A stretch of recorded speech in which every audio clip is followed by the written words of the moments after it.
given us some more opportunity to study God's Word.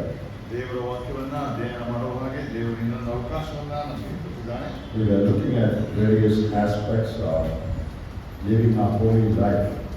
ನಾವು ಪರಿಶುದ್ಧರಾಗಿ ಜೀವಿಸಬೇಕಾಗಿರುವುದರಿಂದ ಅದರ ಕುರಿತು ಅನೇಕ ವಿಷಯಗಳನ್ನ ನಾವು ನೋಡ್ತಾ ಬಂದಿದ್ದೇವೆ. We talked in detail about a believer's attitude to sin. ನಾವು ಅದನ್ನ ವಿವರವಾಗಿ ಒಬ್ಬ ವಿಶ್ವಾಸಿಯ ಪಾಪದ ಕುರಿತಿರುವಂತಹ ಅವನ ಮನೋಭಾವ ಏನು ಎಂಬುದಾಗಿ ನೋಡ್ತಾ ಬಂದಿದ್ದೇವೆ. Tonight we are going to look at what happens when a believer sins.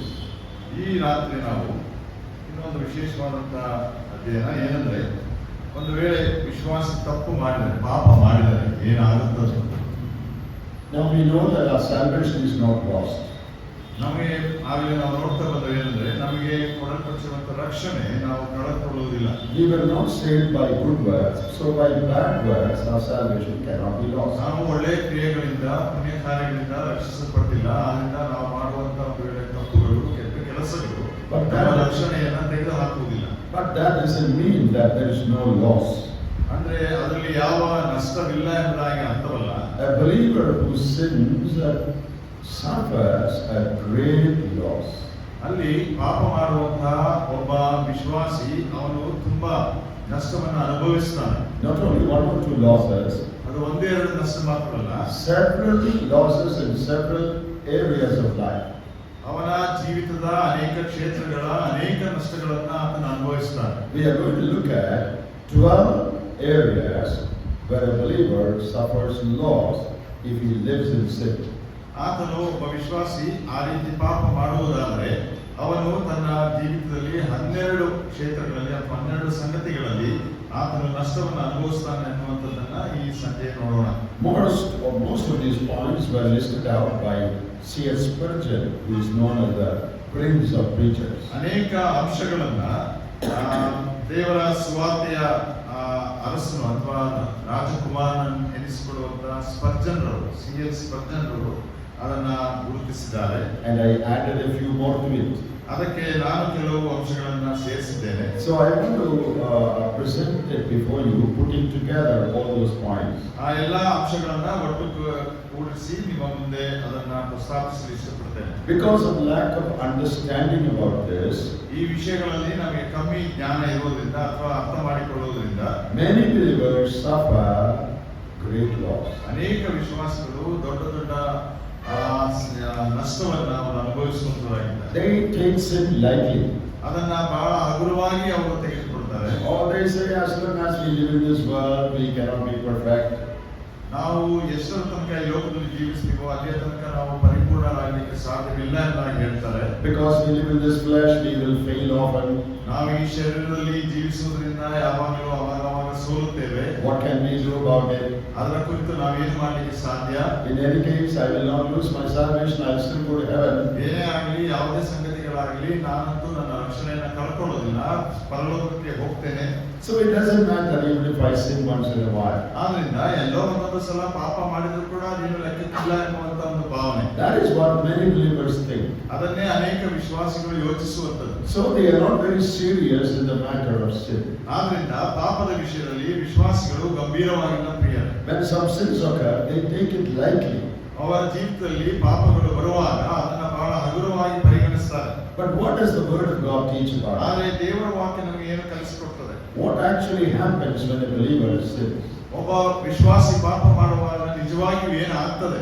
Let us look into God's word ದೇವರ ವಾಕ್ಯವನ್ನು ನಾವು ನೋಡುವಂತರಾಗಿರೋಣ and see what the word of God says. ದೇವರ ವಾಕ್ಯ ಏನು ಹೇಳ್ತದೆ ಅದನ್ನು ಗಮನಿಸೋಣ. The first thing I would like to say, ಮೊದಲನೇ ವಿಷಯ ನಾನು ಹೇಳಲಿಕ್ಕೆ ಇಷ್ಟಪಡುವಂತದ್ದು, when a believer sins, he loses his fellowship with the Lord. ನಾವು ನೋಡ್ತಾ ಬಂದಿದ್ದೇವೆ ಆಗಲೇ, ಅಂದ್ರೆ ಒಬ್ಬ ವಿಶ್ವಾಸಿ ಪಾಪ ಮಾಡುವಾಗ ದೇವರೊಟ್ಟಿಗಿನ ಅನ್ಯೋನ್ಯತೆಯನ್ನ ಮುರಿದುಕೊಳ್ಳುತ್ತಾನೆ. He doesn't lose his relationship, ಅವನು ದೇವರ ಸಂಬಂಧವನ್ನ ಕಳೆದುಕೊಳ್ಳುವುದಿಲ್ಲ, but his intimacy with God is lost. ಆದರೆ ದೇವರ ಸಮೀಪದಲ್ಲಿ ಜೀವಿಸುವಂತದ್ದು ಅಥವಾ ದೇವರಿಗೆ ನಿಕಟವಾಗಿ ಇರುವಂತಹ ಸಂಗತಿಯನ್ನ ಆತನು ಕಳೆದುಕೊಳ್ತಾನೆ. His communion with the Lord is lost. ದೇವರೊಟ್ಟಿಗಿನ ಆ ಅನ್ಯೋನ್ಯತೆ ಅದು ಮುರಿದು ಬೀಳ್ತದೆ.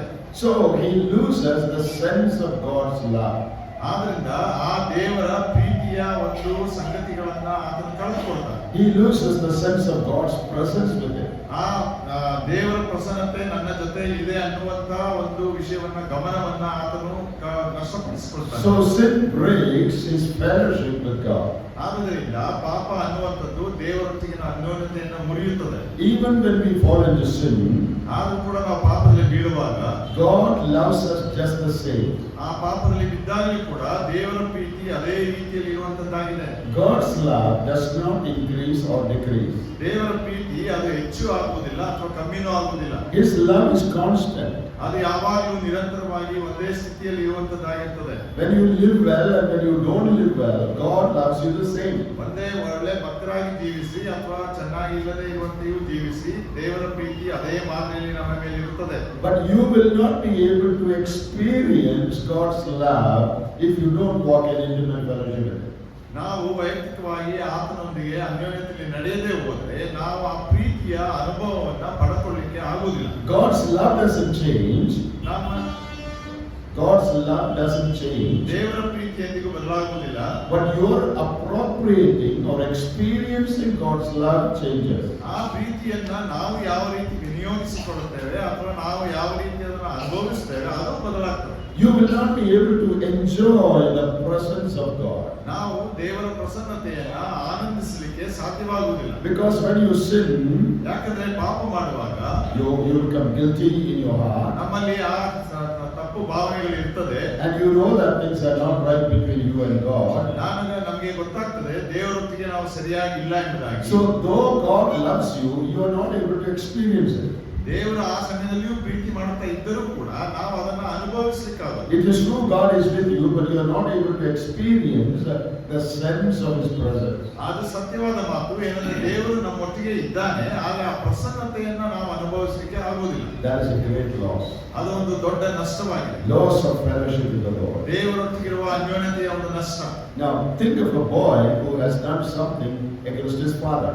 ಒಂದು ಹುಡುಗನ ವಿಷಯದಲ್ಲಿ ಯೋಚಿಸಿರಿ. ಅವನು ತನ್ನ ತಂದೆಯ ವಿರುದ್ಧ ಏನೋ ಒಂದು ತಪ್ಪನ್ನ ಮಾಡಿದ್ದಾನೆ. Suppose he stole some money from the father's pocket, ತಂದೆಯ ಜೇಬಿನಿಂದ ಹಣವನ್ನ ಕದ್ದುಕೊಂಡಿದ್ದಾನೆ. so that he can go and enjoy with his friends. ಆದ್ರಿಂದ ಅವನ ಸ್ನೇಹಿತರೊಟ್ಟಿಗೆ ಕೂಡಿ ಆನಂದಿಸಬಹುದು. What happens? ಅವಾಗ ಏನಾಗ್ತದೆ? His relationship with God, with his father is in cut. ಅವನ ತಂದೆಯೊಟ್ಟಿಗಿನ ಸಂಬಂಧ ಕಡಿದು ಹೋಗ್ತದ? No, he is still his son. ಅದು ಇಲ್ಲ, ಯಾಕಂದ್ರೆ ಅವನು ಆಗಲೂ ಕೂಡ ಮಗನೇ. But his friendship, ಆದ್ರೆ ತಂದೆಯೊಟ್ಟಿಗೆ ಆ ಸ್ನೇಹ ಭಾವನೆ, his intimacy, ಅವನೊಟ್ಟಿಗಿದ್ದಂತಹ ನಿಕಟ ಒಂದು ಸಂಬಂಧ, that is lost. ಅದು ಕಳೆದು ಹೋಗ್ತದೆ. He doesn't want to come into the presence of his father. ತಂದೆಯ ಪ್ರಸನ್ನತೆಗೆ ಅಥವಾ ತಂದೆ ಇರುವಲ್ಲಿಗೆ ಆ ಮಗನು ಬರಲಿಕ್ಕೆ ಕಷ್ಟಪಡ್ತಾನೆ. So he hears the father asking, "Oh, who took the money from my pocket?" ಅವನು ಕೇಳಿಸ್ಕೊಳ್ತಾನೆ, ತಂದೆ ಕೇಳುವಂತದ್ದನ್ನು, ಯಾರು ನನ್ನ ಜೇಬಿನಿಂದ ಹಣ ತೆಗೆದುಕೊಂಡಿದ್ದಾರೆ? Does anyone know what happened to my money? ಅಲ್ಲಿಗೆ ಯಾರು ಗೊತ್ತಿಲ್ವಾ ನನ್ನ ಹಣಕ್ಕೆ ಏನಾಯ್ತು ಎಂಬುದಾಗಿ? Nobody says anything. ಅವಾಗ ಮನೆಯಲ್ಲಿ ಯಾರು ಏನು ಹೇಳೋದಿಲ್ಲ. But the boy hears the father's question. ಆದ್ರೆ ತಂದೆಯ ಪ್ರಶ್ನೆಯನ್ನ ಆ ಮಗನು ಕೇಳಿಸ್ಕೊಳ್ತಾನೆ. That troubles him. ಅದನ್ನ ಅವನಿಗೆ ತುಂಬಾ ತೊಂದರೆ He ಕೊಡ್ತದೆ. doesn't say anything. ಅವನು ಏನು ಮಾತಾಡುವುದಿಲ್ಲ. So he tries to avoid his father. ಆದ್ದರಿಂದ ಅವನು ತಂದೆಯನ್ನ ತಪ್ಪಿಸಿಕೊಂಡು ಹೋಗ್ಲಿಕ್ಕೆ ಪ್ರಯತ್ನ ಪಡ್ತಾನೆ. He doesn't want to face his father. ಅವನ ತಂದೆಯನ್ನ ಮುಖಾಮುಖಿಯಾಗಿ ನೋಡ್ಲಿಕ್ಕೆ ಇಷ್ಟಪಡೋದಿಲ್ಲ. When the father comes this way, the boy goes this way. ಯಾಕಂದ್ರೆ ತಂದೆ ಈ ಕಡೆಯಿಂದ ಬಂದ್ರೆ ಮಗ ಇನ್ನೊಂದು ಕಡೆಯಲ್ಲಿ ದಾಟಿ ಹೋಗ್ತಾನೆ. At the meantime, he doesn't want to sit with his father and eat. ಇದರ ಮಧ್ಯದಲ್ಲಿ ಅವನ ಊಟದ ಸಮಯದಲ್ಲಿ ತನ್ನ ತಂದೆಯ ಜೊತೆಯಲ್ಲಿ ಕೂತು ಊಟ ಮಾಡುವಂತ ಧೈರ್ಯವೂ ಅವನಿಗೆ ಇರೋದಿಲ್ಲ. And the boy says, "Oh, today I'm not feeling well, so I will not have dinner." ಅವಾಗ ಮಗ ಒಂದು ಕಾರಣ ಹೇಳ್ತಾನೆ, ನನಗೆ ಇವತ್ತು ಹುಷಾರಿಲ್ಲ, ಹೊಟ್ಟೆ ಸರಿ ಇಲ್ಲ, ಅದನ್ನ ನಾನು ಊಟ ಮಾಡೋಲ್ಲ. What is the actual reason? ಆದ್ರೆ ನಿಜವಾದಂತ ಕಾರಣವೇನು? When they sit together for meal, ಅವರು ಒಟ್ಟಿಗೆ ಊಟಕ್ಕೆ ಕೂತುಕೊಳ್ಳುವಾಗ the father may still talk about the lost money. ಯಾಕಂದ್ರೆ ತಂದೆ ಆ ಸಮಯದಲ್ಲಿಯೂ ಕೂಡ ತಾನು ಕಳೆದುಕೊಂಡಂತಹ ಹಣದ ವಿಷಯದಲ್ಲಿ ಪ್ರಸ್ತಾಪಿಸ್ತಾನೆ. So the boy cannot look at his father's face. ಅವಾಗ ಆ ಮಗನಿಗೆ ತಂದೆಯ ಮುಖವನ್ನ ನೇರವಾಗಿ ನೋಡ್ಲಿಕ್ಕೆ ಆಗುದಿಲ್ಲ. His face itself says that he is wrong.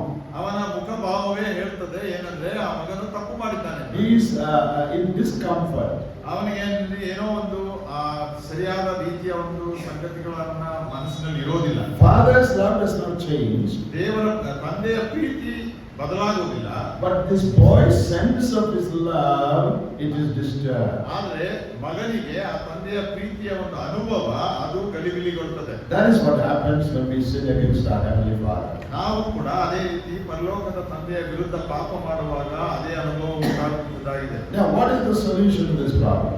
ಈ ಒಂದು ತಪ್ಪಿಗೆ ಅಥವಾ ಈ ತೊಂದರೆಗಳಿಗೆ ಇರುವಂತಹ ಪರಿಹಾರವೇನು? When the boy comes to the father ಆ ಮಗನ ತಂದೆಯ ಬಳಿಗೆ ಬರುವಾಗ and says, Father, I am sorry, I took your money.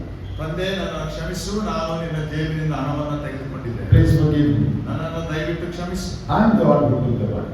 ನಾನೇ ಅದನ್ನ ಹಣವನ್ನು ತೆಗೆದುಕೊಂಡವನು. And the father forgives him.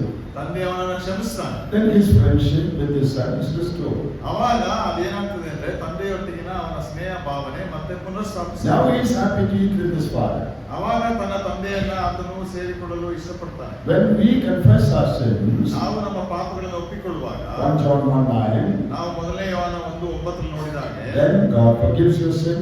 ದೇವರು ನಮ್ಮ ಪಾಪಗಳನ್ನು ಕ್ಷಮಿಸ್ತಾನೆ. Your broken intimacy and fellowship with God is restored. ದೇವರೊಟ್ಟಿಗಿನ ಅನ್ಯೋನ್ಯತೆ ಮತ್ತು ನಿಕಟ ವರ್ತನೆ ಮುರಿದು ಬಿದ್ದಂತದ್ದು ಅದು ಮತ್ತೆ ಪುನಃಸ್ಥಾಪಿಸಲ್ಪಡುತ್ತದೆ. And you experience God's sense of presence. ಅವಾಗ ದೇವರ ಪ್ರಸನ್ನತೆಯ ಒಂದು ಅನುಭವ ನಮಗೆ ಉಂಟಾಗ್ತದೆ. You experience God's love in your heart. ನಮ್ಮ ಹೃದಯಗಳಲ್ಲಿ ದೇವರ ಪ್ರೀತಿ ಅರ್ಥವಾಗ್ತದೆ. And your Christian life gets back on the right track. ಅವಾಗ ನಮ್ಮ ಕ್ರಿಸ್ತಿಯ ಜೀವಿತ ಸರಿಯಾದ ಮಾರ್ಗದಲ್ಲಿ ಅದು ವಾಪಸ್ ಬರುವಂತದ್ದಾಗಿರ್ತದೆ. When you sin, ನಾವು ಪಾಪ ಮಾಡುವಾಗ fellowship is broken. ದೇವ ಅನ್ಯೋನ್ಯತೆ ಮುರಿದು ಬೀಳ್ತದೆ ಪ್ರಿಯ. That's a great loss. ಅದು ಒಂದು ದೊಡ್ಡ ನಷ್ಟ. Secondly, ಎರಡನೇದಾಗಿ you lose your joy, rest and peace in your heart. ನಿಮ್ಮ ಹೃದಯದಲ್ಲಿದ್ದಂತಹ ಸಂತೋಷ ಮತ್ತು ವಿಶ್ರಾಂತಿ ಮತ್ತು ಸಮಾಧಾನ ಇವುಗಳನ್ನ ನೀವು ಕಳ್ಕೊಳ್ತೀರಾ. You don't lose your salvation, but you lose the joy of salvation. ನೀವು ರಕ್ಷಣೆಯನ್ನ ಕಳ್ಕೊಳ್ಳೋದಿಲ್ಲ, ಆದ್ರೆ ರಕ್ಷಣೆಯ ಆನಂದವನ್ನ ಕಳ್ಕೊಳ್ತೀರಾ. Let us look at these verses. ಈ ವಾಕ್ಯಗಳನ್ನು ನೋಡೋಣ. In Psalm 51, after David sinned against Bathsheba and against God, ದೇವರ ವಿರುದ್ಧ ಬೆತ್ಷೆಬಳ ಕಟ್ಟೆಯಲ್ಲಿ ಸೇರಿ ದಾವೀದನು ಪಾಪ ಮಾಡುವಾಗ he prays a prayer of repentance in Psalm 51. ನಾವು 51ನೇ ಕೀರ್ತನೆಯಲ್ಲಿ ಆತನು ಮಾನಸಾಂತರದ ಪಶ್ಚಾತ್ತಾಪದ ಪ್ರಾರ್ಥನೆ ಮಾಡುತ್ತಾನೆ. And he makes this prayer in that psalm. ಈ ಕೀರ್ತನೆಯಲ್ಲಿ ಆ ಒಂದು ಪ್ರಾರ್ಥನೆ ಮಾಡಿದ್ದು ಬರೆಯಲ್ಪಟ್ಟಿದೆ. In verse 12 he says, 12ನೇ ವಚನದಲ್ಲಿ ಹೇಳ್ತಾನೆ, restore to me the joy of your salvation. ಕೀರ್ತನೆ 51:12, ನಿನ್ನ ರಕ್ಷಣಾನಂದವನ್ನು ನಾನು ತಿರುಗಿ ಅನುಭವಿಸುವಂತೆ ಮಾಡು. Not restore unto me your salvation, but the joy of your salvation. ಅಲ್ಲಿ ದಾವೀದನು ಆ ಕಳೆದು ಹೋದ ರಕ್ಷಣೆಯನ್ನ ನೀನು ತಿರುಗಿ ಬರಮಾಡು ಅಂತ ಹೇಳ್ತಾ ಇಲ್ಲ, ರಕ್ಷಣೆಯ ಆನಂದವನ್ನು. And in verse 8 he says, ಮತ್ತು 18ನೇ ವಚನ ಹೀಗೆ ಹೇಳ್ತದೆ, make my heart, make me hear joy and gladness.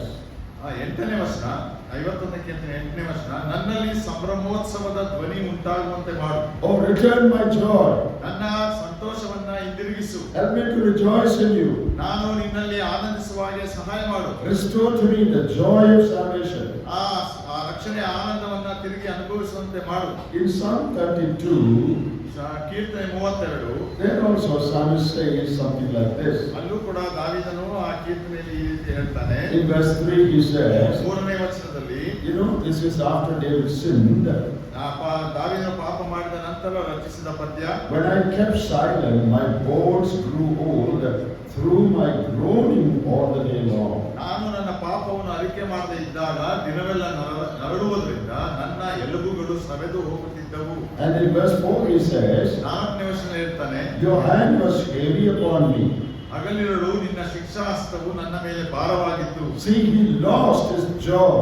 ನೋಡ್ರಿ, ಅಲ್ಲಿ ಅವನು ತನ್ನ ಆನಂದವನ್ನು ಕಳ್ಕೊಂಡ. He lost his rest in heart. ಆದ್ರೆ ಅವನ ಹೃದಯದಲ್ಲಿದ್ದಂತಹ ಒಂದು ಸಮಾಧಾನ ವಿಶ್ರಾಂತಿಯನ್ನು ಕಳ್ಕೊಂಡ.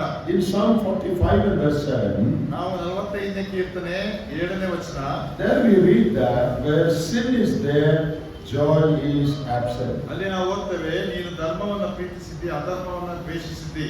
You love righteousness and hate wickedness.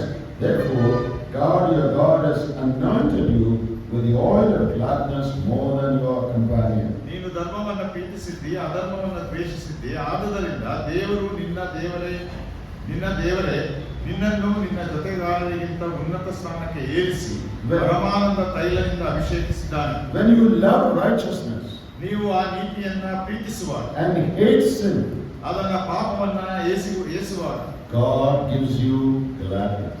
ಅವಾಗ ದೇವರು ನಿಮಗೆ ಸಂತೋಷವನ್ನ ಕೊಡ್ತಾನೆ. But if you love sin ಆದ್ರೆ ಪಾಪವನ್ನ ಪ್ರೀತಿಸಿ and move away from righteousness, ಆ ಧರ್ಮದಿಂದ ದೂರ ಹೋಗುವುದಾದ್ರೆ you lose your anointing of gladness. ಅಲ್ಲಿ ನೀವು ಆ ಸಂತೋಷದ ಅಭಿಷೇಕವನ್ನ ತಪ್ಪಿಸಿಕೊಳ್ತೀರಿ. So a believer loses his joy, his rest, his peace when he sins. ಆದುದರಿಂದ ಒಬ್ಬ ವಿಶ್ವಾಸಿ ಪಾಪ ಮಾಡುವಾಗ ಅವನ ಸಂತೋಷ, ಆನಂದ ಮತ್ತು ಅವನಲ್ಲಿರುವಂತಹ ಒಂದು ಸಮಾಧಾನ, ವಿಶ್ರಾಂತಿ ಇವುಗಳನ್ನೆಲ್ಲ ಅವನು ಕಳೆದುಕೊಳ್ತಾನೆ. He becomes restless. ಅವನಲ್ಲಿ ಒಂದು ವಿಶ್ರಾಂತಿ ಇರುವುದಿಲ್ಲ. He cannot pray properly, he cannot sing properly. ಅವನು ಸರಿಯಾಗಿ ಪ್ರಾರ್ಥಿಸುವುದಕ್ಕಾಗುವುದಿಲ್ಲ, ಆಡಲಿಕ್ಕೆ ಸರಿಯಾಗಿ ಆಗುವುದಿಲ್ಲ. Because he knows that there is something wrong in his life. ಯಾಕಂದ್ರೆ ಅವನಿಗೆ ಗೊತ್ತುಂಟು ಅವನ ಜೀವಿತದಲ್ಲಿ ಏನೋ ಒಂದು ತಪ್ಪು ಇದೆ ಎಂಬುದಾಗಿ.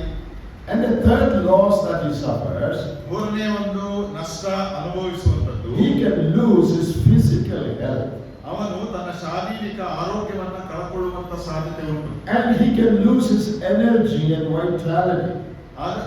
ಆಗ ಕೂಡ ಅವನಲ್ಲಿರುವಂತಹ ಒಂದು ಶಕ್ತಿ, ಚೈತನ್ಯವನ್ನ ಆತ ಕಳಕೊಳ್ಳುವಂತ ಸಾಧ್ಯತೆ ಉಂಟು. Sometimes he can even lose his life.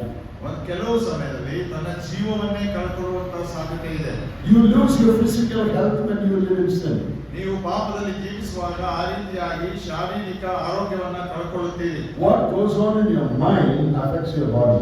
ನೀವು ನಿಮ್ಮ ಮನಸ್ಸಿನಲ್ಲಿ ಏನು ಹಾದು ಹೋಗ್ತದೋ ಅದು ನಿಮ್ಮ ಶರೀರದ ಮೇಲೆ ಪರಿಣಾಮವನ್ನು ಬೀರ್ತದೆ. If you live in sin, that will affect your physical health. ನೀವು ಪಾಪದಲ್ಲಿ ಜೀವಿಸುವುದಾದರೆ ನಿಮ್ಮ ಆರೋಗ್ಯದ ಮೇಲೆ ಪರಿಣಾಮವನ್ನು ಬೀರ್ತದೆ. Look at Proverbs 17 and verse 22. ನಾವು ಜ್ಞಾನೋಕ್ತಿಗಳ ಪುಸ್ತಕ 17ನೇ ಅಧ್ಯಾಯ 22ನೇ ವಚನವನ್ನು ನೋಡೋಣ. 17:22. 17ನೇ ಅಧ್ಯಾಯ ಜ್ಞಾನೋಕ್ತಿ 22ನೇ ವಚನ. A merry heart does good like medicine, but a broken spirit dries the bones. ಹರ್ಷ ಹೃದಯವು ಒಳ್ಳೆಯ ಔಷಧ, ಕುಗ್ಗಿದ ಮನದಿಂದ ಒಣಮೈ. A merry heart is like a medicine. ಯಾಕಂದ್ರೆ ಹರ್ಷದ ಹೃದಯ ಅದು ಔಷಧಿ ಇದ್ದ ಹಾಗೆ. It gives you health. ಅದು ನಿಮಗೆ ಆರೋಗ್ಯವನ್ನು ಕೊಡ್ತದೆ. But if your spirit is broken because of sin, what happens? ಪಾಪದ ನಿಮಿತ್ತ ನಿಮ್ಮ ಮನಸ್ಸು ಮುರಿದಿದ್ದರೆ ಏನಾಗ್ತದೆ? It dries your bones. ಅದು ನಿಮ್ಮ ಎಲುಬನ್ನ ಕುಗ್ಗಿಸ್ತದೆ. Dear believers, this is very true. ಪ್ರಿಯ ಸಹೋದರರೇ, ಇದು ಬಹಳ ಸತ್ಯವಾದದ್ದು. When you have no peace in your heart, ನಾವು when you have no peace in your heart, ನಮ್ಮ ಹೃದಯಗಳಲ್ಲಿ ಸಮಾಧಾನ ಇಲ್ಲದೆ ಹೋದ್ರೆ, when you are under tension, ನಾವು ಒಂದು ಒತ್ತಡದ ಅಡಿಯಲ್ಲಿ ಇರುವುದಾದ್ರೆ, it affects your heart condition. ನಮ್ಮ ಹೃದಯದ ಸ್ಥಿತಿಯನ್ನ ಮೇಲೆ ಪರಿಣಾಮ ಬೀರ್ತದೆ. It affects your health.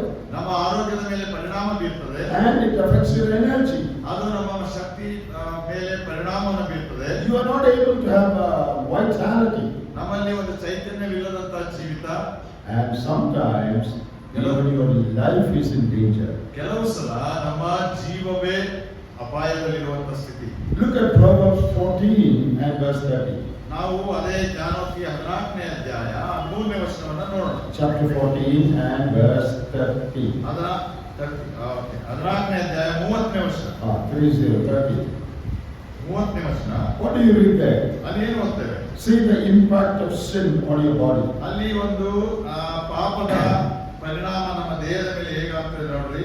It says, he who is slow to wrath has a sound heart is life to the body, but envy is rottenness to the bones. ಅಲ್ಲಿ ನಾವು ಹೀಗೆ ಹೇಳ್ತೇವೆ, ಶಾಂತಿ ಗುಣವು ದೇಹಕ್ಕೆ ಜೀವಾಧಾರವು, ಕ್ರೋಧವು ಎಲ್ಲರಿಗೆ ಕ್ಷಯ. A sound heart is life to the body. ಆ ಶಾಂತಿ ಗುಣವುಳ್ಳಂತ ಹೃದಯ ಅದು ಜೀವಾಧಾರವಾಗಿದೆ ದೇಹಕ್ಕೆ. If your heart is good, ನಿಮ್ಮ ಹೃದಯ ಚೆನ್ನಾಗಿದ್ದರೆ it will add health to your body. ನಿಮ್ಮ ಶರೀರಕ್ಕೆ ಅದು ಆರೋಗ್ಯವನ್ನು ಕೂಡಿಸಿಕೊಡ್ತದೆ. But envy will bring rottenness to your bones. ಆದ್ರೆ ಹೊಟ್ಟೆ ಕಿಚ್ಚು ಅಥವಾ ಮತ್ಸರ ಇವೆಲ್ಲವೂ ಕೂಡ ನಮ್ಮ ಎಲುಬಿಗೆ ಕ್ಷಯವನ್ನ ತರ್ತದೆ. Did you know that? ಅದು ನಿಮಗೆ ಗೊತ್ತಿತ್ತಾ? If you envy somebody else, ನೀವು ಒಬ್ಬರ ಮೇಲೆ ಹೊಟ್ಟೆ ಉರಿ ಮಾಡುವುದಾದ್ರೆ who will be affected? ಯಾರಿಗೆ ಅದು ಪರಿಣಾಮ You will ಬೀರುತ್ತದೆ? be affected or that person will be affected? ಆ ಮನುಷ್ಯನಿಗೆ ಅದು ತೊಂದರೆ ಆಗ್ತದೆ, ಇಲ್ಲ ನಮಗೆ ತೊಂದರೆ ಆಗ್ತದೆ. We think if I am envious of somebody, something bad will happen to him. ನಾವು ಯೋಚಿಸ್ತೇವೆ, ಅವನ ಮೇಲೆ ನಾನು ಏನಾದ್ರು ಹೊಟ್ಟೆ ಉರಿ ಮಾಡಿದ್ರೆ ಅವನಿಗೇನೋ ಕೆಟ್ಟದಾಗ್ತದೆ ಎಂಬುದಾಗಿ. Nothing will happen to him. ಅವನಿಗೆ ಏನೂ ಆಗುದಿಲ್ಲ. But what will happen to me? ಆದ್ರೆ ನನಗೇನಾಗ್ತದೆ? All the time envy in my heart. ಯಾವಾಗಲೂ ನನ್ನ ಹೃದಯದಲ್ಲಿ ಅವನ ಮೇಲೆ ಆ ಕ್ರೋಧವನ್ನೇ ಇಟ್ಟುಕೊಂಡು ಹೋಗುವುದಾದ್ರೆ My bones dry. ನನ್ನ ಎಲುಬುಗಳು ಕ್ಷೀಣಿಸ್ತವೆ. That eats into my health. ಅದು ನನ್ನ ಆರೋಗ್ಯವನ್ನು ತಿಂದು ಹಾಕ್ತದೆ. But you are all right. ಆದ್ರೆ ನೀವು ಸಹ ಅವರು ಸರಿ ಇರ್ತಾರೆ. But what do we think? ಆದ್ರೆ ನಾವೇನು ಯೋಚನೆ ಮಾಡ್ತೀವಿ? Oh, if I'm envious of that brother, something bad will happen to him. ನಾವು ಯೋಚಿಸ್ತೇವೆ ಆ ಸಹೋದರನ ಮೇಲೆ ನನಗೆ ಏನಾದರೂ ಒಂದು ಕ್ರೋಧವಿದ್ರೆ ಅವನಿಗೇನೋ ಕೆಟ್ಟದ್ದು ನಡುತ್ತದೆ ಅಂತ. Nothing will happen. ಏನೂ ಆಗಲ್ಲ ಅವನಿಗೆ. But you will be in trouble. ಕ್ರೋಧ ಮಾಡುವಂತವನಿಗೆ ತೊಂದರೆ ಉಂಟಾಗ್ತದೆ. Don't be a fool. ನಾವು ಮೂರ್ಖರಾಗಿರುವಂತವರಾಗಿರಬಾರದು. You know, once a brother threatened another brother. ಒಂದು ಸಲ ಒಬ್ಬ ಸಹೋದರ ಇನ್ನೊಬ್ಬ ಸಹೋದರನಿಗೆ ಬಹಳ ಎದುರಿಸ್ತಾರೆ. Because of some problem in a church. ಆ ಸಭೆಯಲ್ಲಿ ಏನೋ ತೊಂದರೆಗಳಿತ್ತು, ಆದ್ದರಿಂದ ಅವನ ಮೇಲೆ ಆತನು ಎದುರಿಸ್ತಾನ. Next Sunday if you come to the meeting, ಅವನು ಹೇಳ್ತಾನೆ, ಮುಂದಿನ ವಾರ ನೀನು ಕೂಟಕ್ಕೆ ಬಂದರೆ I'll show you. ನಾನು ನಿನಗೆ ತೋರಿಸ್ಕೊಡ್ತೇನೆ. Not exact sentence, but something like that is there. ಅದೇ ರೀತಿ ಮಾತಲ್ಲ, ಆ ರೀತಿ ಆಗುತ್ತೆ. Threatened him. ಅವನಿಗೆ ಅಪಾಯವನ್ನ ಹೇಳುವಂತನಾಗಿತ್ತು. I'm going to show you. ಅವನಿಗೆ ಎದುರಿಸ್ತಾನೆ, ನಾನು ನಿನಗೆ ತೋರಿಸ್ಕೊಡ್ತೇನೆ ಅಂತ. After a few minutes of saying this, ಅವನು ಹೇಳಿ ಕೆಲವು ನಿಮಿಷ ಆದ ನಂತರ this brother who threatened, he died of a heart attack. ಅವರು ಅವನನ್ನ ಎದುರಿಸಿದಂತ ಈ ಸಹೋದರನು ಅವನು ಹೃದಯ ಸ್ತಂಭದಿಂದ ಸತ್ತೋಗ್ತಾನೆ. I am not telling you a story, I am telling you something that I know. ನಾನು ನಿಮಗೆ ಕಥೆಯನ್ನ ಹೇಳ್ತಾ ಇಲ್ಲ, ನನಗೆ ಗೊತ್ತಿರುವಂತ ವಿಷಯವನ್ನೇ ನಿಮಗೆ ಹೇಳ್ತಾ ಇದ್ದೇನೆ. So what happened? ಏನಾಯ್ತು? I'll show you. ನಾನು ನಿಮಗೆ ತೋರಿಸ್ಕೊಡ್ತೇನೆ ಎಂದಾಗಿಲ್ಲ. So what is he showing him now? ಈಗ ಅವನ ಸತ್ತ ಮೇಲೆ ಏನು ತೋರಿಸ್ಕೊಡ್ಲಿಕ್ಕೆ ಸಾಧ್ಯ? He is showing his dead body to everybody. ಅವನ ಶವವನ್ನು ಮಾತ್ರ ಎಲ್ಲರೂ ನೋಡ್ಲಿಕ್ಕೆ ಸಾಧ್ಯ ಅಷ್ಟೇ. I also went for the funeral. ನಾನು ಕೂಡ ಆ ಒಂದು ಸಮಾಧಿ ಸ್ಥಾಪನೆ ಭೂಸ್ಥಾಪನೆಗೆ ಹೋಗಿದ್ದೆ. The brother whom he threatened, ಆ ಸಹೋದರನು ಅವನಿಂದ ಅಪಾಯವನ್ನು ಹೊಂದಿದಂತವನು, he was all right. ಅವನು ದೃಢವಾಗಿ ಇದ್ದ, ಚೆನ್ನಾಗಿ. He was reading the Bible, he was praying, he was doing the funeral service. ಅವನು ವಾಕ್ಯವನ್ನು ಓದ್ತಾ ಇದ್ದ, ಅವನು ಪ್ರಾರ್ಥನೆ ಮಾಡ್ತಾ ಇದ್ದ, ಭೂಸ್ಥಾಪನೆ ಕಾರ್ಯದಲ್ಲೂ ಪಾಲ್ಗೊಂಡಿದ್ದ. Nothing happened to him. ಅವನಿಗೆ ಏನೂ ಆಗಲಿಲ್ಲ. But this man ಆದ್ರೆ ಈ ಮನುಷ್ಯ died in the coffin. ಅಲ್ಲಿ ಆತನು ಶವಪೆಟ್ಟಿಗೆಯಲ್ಲಿದ್ದಾನೆ. As I attended that funeral, ಆ ಒಂದು ಭೂ ಸಮಾಧಿ ಕಾರ್ಯವನ್ನ ನಾನು I was all the time thinking, ಎಲ್ಲಾ ಸಮಯದಲ್ಲಿ ನಾನು ಯೋಚನೆ ಮಾಡ್ತಾ ಇದ್ದೇನೆಂದ್ರೆ, look at that brother. ಆ ಸಹೋದರ ನೋಡ್ರಿ, He's going around doing all the ministry. ಅವನು ಆ ಕಡೆ ಈ ಕಡೆ ಹೋಗಿ ಅಲ್ಲಿ ಮಾಡಬೇಕಾದ ಸೇವೆ ಮಾಡ್ತಾ Look ಇದ್ದಾನೆ. at this brother. ಆದ್ರೆ ಈ ಸಹೋದರ ನೋಡ್ರಿ, He's lying lifeless. ಯಾವ ಜೀವವಿಲ್ಲದೆ ಬಿದ್ದುಕೊಂಡಿದ್ದಾನೆ. Don't be fools. ಆದ್ದರಿಂದ ಪ್ರಿಯರೇ, ನಾವು ಮೂರ್ಖರಾಗಬಾರದು. Oh, we believers are fools sometimes. ನಾವು ಮೂರ್ಖರಂತೆ ನಂಬುತ್ತೇವೆ. We say, I will do this, I will do that. ನಾವು ಹೇಳ್ತೇವೆ, ನಾನು ಇದನ್ನು ಮಾಡ್ತೇನೆ, ನಾನು ಅದನ್ನ ಮಾಡ್ತೇನೆ. Don't play with me. ನನ್ನೊಟ್ಟಿಗೆ ನೀನು ಆಟ ಆಡಬೇಡ. Do you know who I am? ನಾನು ಯಾರು ಗೊತ್ತಾ ನಿನಗೆ? People talk like that. ಮನುಷ್ಯರು ಆ ರೀತಿ ಮಾತಾಡುತ್ತಾರೆ. Who will suffer? ಆದ್ರೆ ಯಾರು ನಷ್ಟ ಹೊಂದುವಂಥದ್ದು? Others will not suffer. ಬೇರೆಯವರಲ್ಲ, You will suffer. ನಾವೇ ನಷ್ಟ ಹೊಂದ್ತೇವೆ. So the verse we read says, if you are envious, your bones get dried up. ಇಲ್ಲಿ ದೇವರ ವಾಕ್ಯ ಹೇಳ್ತದೆ, ಜ್ಞಾನೋಕ್ತಿ 14:30, ನೀನು ಒಂದು ವೇಳೆ ಆ ರೀತಿ ಕ್ರೋಧವುಳ್ಳವನಾದ್ರೆ ನಿನ್ನ ಎಲುಬಿಗೆ ಕ್ಷಯ. So sin affects your physical health. ಆದುದರಿಂದ ಪಾಪ ಅನ್ನುವಂಥದ್ದು ನಿನ್ನ ಶಾರೀರಿಕ ಆರೋಗ್ಯವನ್ನ ಹದಗೆಡಿಸ್ತದೆ. It affects your vitality, your energy. ನಿನ್ನ ಚೈತನ್ಯ, ನಿನ್ನ ಬಲ ಶಕ್ತಿಯ ಮೇಲೆ ಪರಿಣಾಮ ಬೀರ್ತದೆ. And it affects sometimes your life also. ಕೆಲವು ಸಲ ಅದು ನಿನ್ನ ಜೀವದ ಮೇಲೆಯೂ ಕೂಡ ಪರಿಣಾಮ ಬೀರಬಹುದು. In 1 Corinthians chapter 11, ನಾವು 1 ಕೊರಿಂಥ 11ನೇ ಅಧ್ಯಾಯ, when we read about the Lord's table, ಅಲ್ಲಿ ಕರ್ತನ ಭೋಜನ ಕುರಿತು ಓದುವಾಗ in verses 29 and 30, 29 ಮತ್ತು 30ನೇ ವರ್ಷದಲ್ಲಿ we read that because some people took unworthily from the table, ಅಯೋಗ್ಯತೆಯಿಂದ ಕರ್ತನ ಭೋಜನದಲ್ಲಿ ಪಾಲುಗಾರಿಕೆ ಹೊಂದಿದ್ದರಿಂದ some became sick and some sleep. ಕೆಲವರು ಅವರು ಕಾಯಿಲೆ ರೋಗಿಗಳಾಗಿದ್ದರು, ಮತ್ತೆ ಕೆಲವರು ಅನೇಕರು ಸತ್ತರು ಎಂದರು. In Kannada it means die. In English and all, in our Malayalam also, it means some sleep.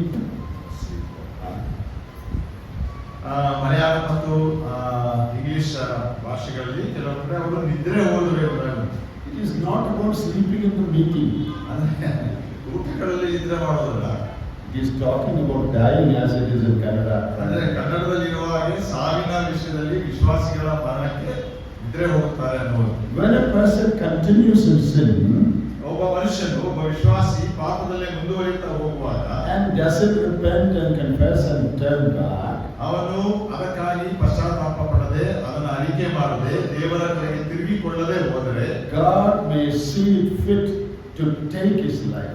ದೇವರು ಅವನನ್ನ ಯಾವ ರೀತಿ ನೋಡುತ್ತಾನೆ ಎಂಬುದಾಗಿ ಹೇಳುವಾಗ ಅವನನ್ನ ಕರೆಕೊಳ್ಳುವುದೇ ಸೂಕ್ತ ಎಂಬುದಾಗಿ ದೇವರು ಅನ್ನಿಸ್ತಾರೆ. Is this verse applicable today? ಒಂದು ವೇಳೆ ಈ ವಚನಗಳು ಇವತ್ತು ಕೂಡ ನಮಗೆ ಅನ್ವಯಿಸ್ತದ? I think it is. ಹೌದು, ಅದು ಅನ್ವಯಿಸ್ತದೆ.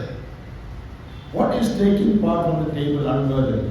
ನಾವು ಅಲ್ಲಿ ಅರ್ಹತೆ ಇಲ್ಲದೆ ದೇವರ ಮೇಜಿನಿಂದ ಏನು ತೆಗೆದುಕೊಳ್ಳುವಂಥದ್ದು? When we break bread, what are we saying? ನಾವು ರೊಟ್ಟಿಯನ್ನು ಮುರಿಯುವಾಗ ಏನು ಹೇಳ್ತೇವೆ? Lord, thank you for dying for my sin. ಕರ್ತನೇ, ನೀನು ನನ್ನ ಪಾಪಗಳಿಗಾಗಿ ಪ್ರಾಣ ಕೊಟ್ಟದಕ್ಕಾಗಿ ಸ್ತೋತ್ರ. Thank you for shedding your blood to cleanse me of my sin. ನನ್ನ ಪಾಪಗಳನ್ನ ತೊಳೆದು ವಿಮೋಚನೆಗಾಗಿ ನಿನ್ನ ರಕ್ತವನ್ನು ಸುರಿಸಿದ್ದಕ್ಕಾಗಿ ಸ್ತೋತ್ರ. That is what we say when we break bread. ಅದನ್ನೇ ನಾವು ಹೇಳಿ ರೊಟ್ಟಿಯನ್ನ ಮುರಿಯುವಂಥದ್ದು. Even as we say that, if we are living in sin, ಆದ್ರೆ ನಾವು ಹೇಳಿ ಕೂಡ ಪಾಪದಲ್ಲೇ ನಾವು ಜೀವಿಸುವುದಾದ್ರೆ there is a contradiction. ಅಲ್ಲಿ ಅದು ವಿರೋಧತ್ವ ಉಂಟು. I am saying, Lord, thank you for dying to set me free from my sin, but I love sin, I am living in sin. ನಾವು ಕರ್ತನಿಗೆ ಹೇಳ್ತೇವೆ, ನೀನು ನನ್ನ ಪಾಪಗಳಿಗಾಗಿ ಸತ್ತು ಎಣ್ಣಲ್ಪಟ್ಟು ಎಬ್ಬಿಸಲ್ಪಟ್ಟಂತ ಸ್ತೋತ್ರ ಅಂತ ಹೇಳಿ ನಾವು ಮಾಡುವುದೇನಂದ್ರೆ ಆ ಪಾಪದಲ್ಲೇ ಜೀವಿಸ್ತೇವೆ.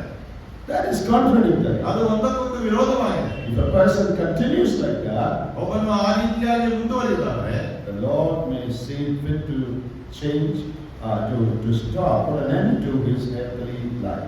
ಅವಾಗ ದೇವರು ಯೋಚಿಸಿ ಕಾರ್ಯ ಮಾಡುತ್ತಾನೆ ಏನಂದ್ರೆ ಅವನ ಆರೋಗ್ಯಕರವಾದ ಜೀವಿತಕ್ಕೆ ಒಂದು ಅಂತ್ಯವನ್ನು ತರ್ತಾನೆ. This is a very serious thing. ಇದು ಬಹಳ ಗಂಭೀರವಾದಂತ ವಿಷಯ. Some people become sick.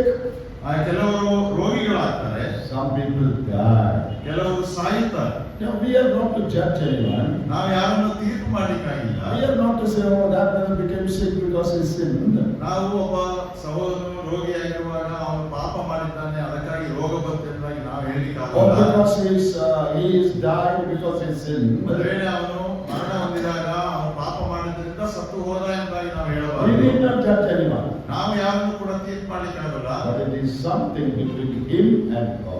ಅದು ದೇವರಿಗೂ ಮತ್ತು ಅವನಿಗೂ ಮಧ್ಯದಲ್ಲಿರುವಂತಹ ಏನೋ ಒಂದು ವಿಷಯಗಳು. How many of us want to die before our time?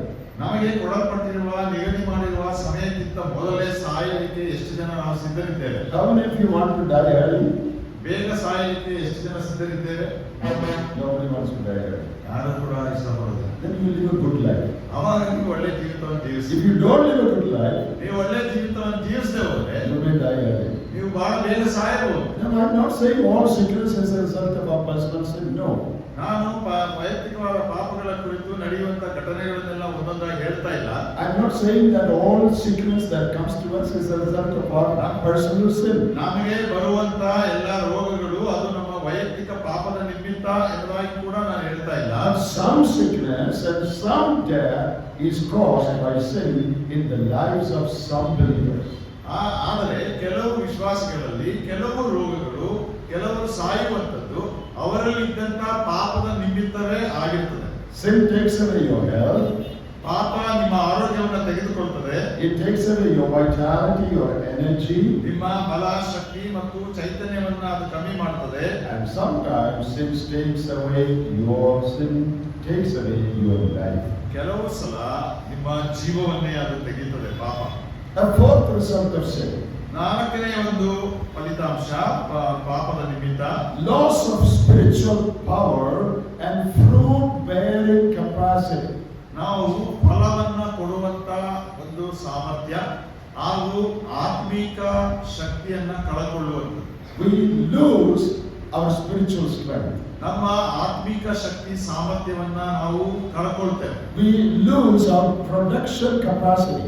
ಅಂದ್ರೆ ನಾವು ಉತ್ಪತ್ತಿ ಮಾಡುವಂಥದ್ದು ಫಲವನ್ನ ಕೊಡುವಂಥದ್ದನ್ನ ಕಳ್ಕೊಳ್ತೇವೆ. And we lose the effectiveness of our life. ನಮ್ಮ ಜೀವಿತದ ಪರಿಣಾಮವನ್ನ ನಾವು ಕಮ್ಮಿ ಮಾಡಿಕೊಳ್ತೇವೆ. In John chapter 15, ನಾವು ಯೋಹಾನ ಸುವಾರ್ತೆ 15ನೇ ಅಧ್ಯಾಯ And verse 4, 4ನೇ ವಚನ, the Lord Jesus talked about fruit bearing. ಅಲ್ಲಿ ಕರ್ತನಾದ ಯೇಸು ಕ್ರಿಸ್ತನು ದ್ರಾಕ್ಷಿ ಹಣ್ಣಿನ ಫಲ ಕೊಡುವುದರ ಕುರಿತು ಮಾತಾಡ್ತಾನೆ. When do we bear fruit? ನಾವು ಯಾವಾಗ ಫಲವನ್ನು ಕೊಡ್ತೇವೆ?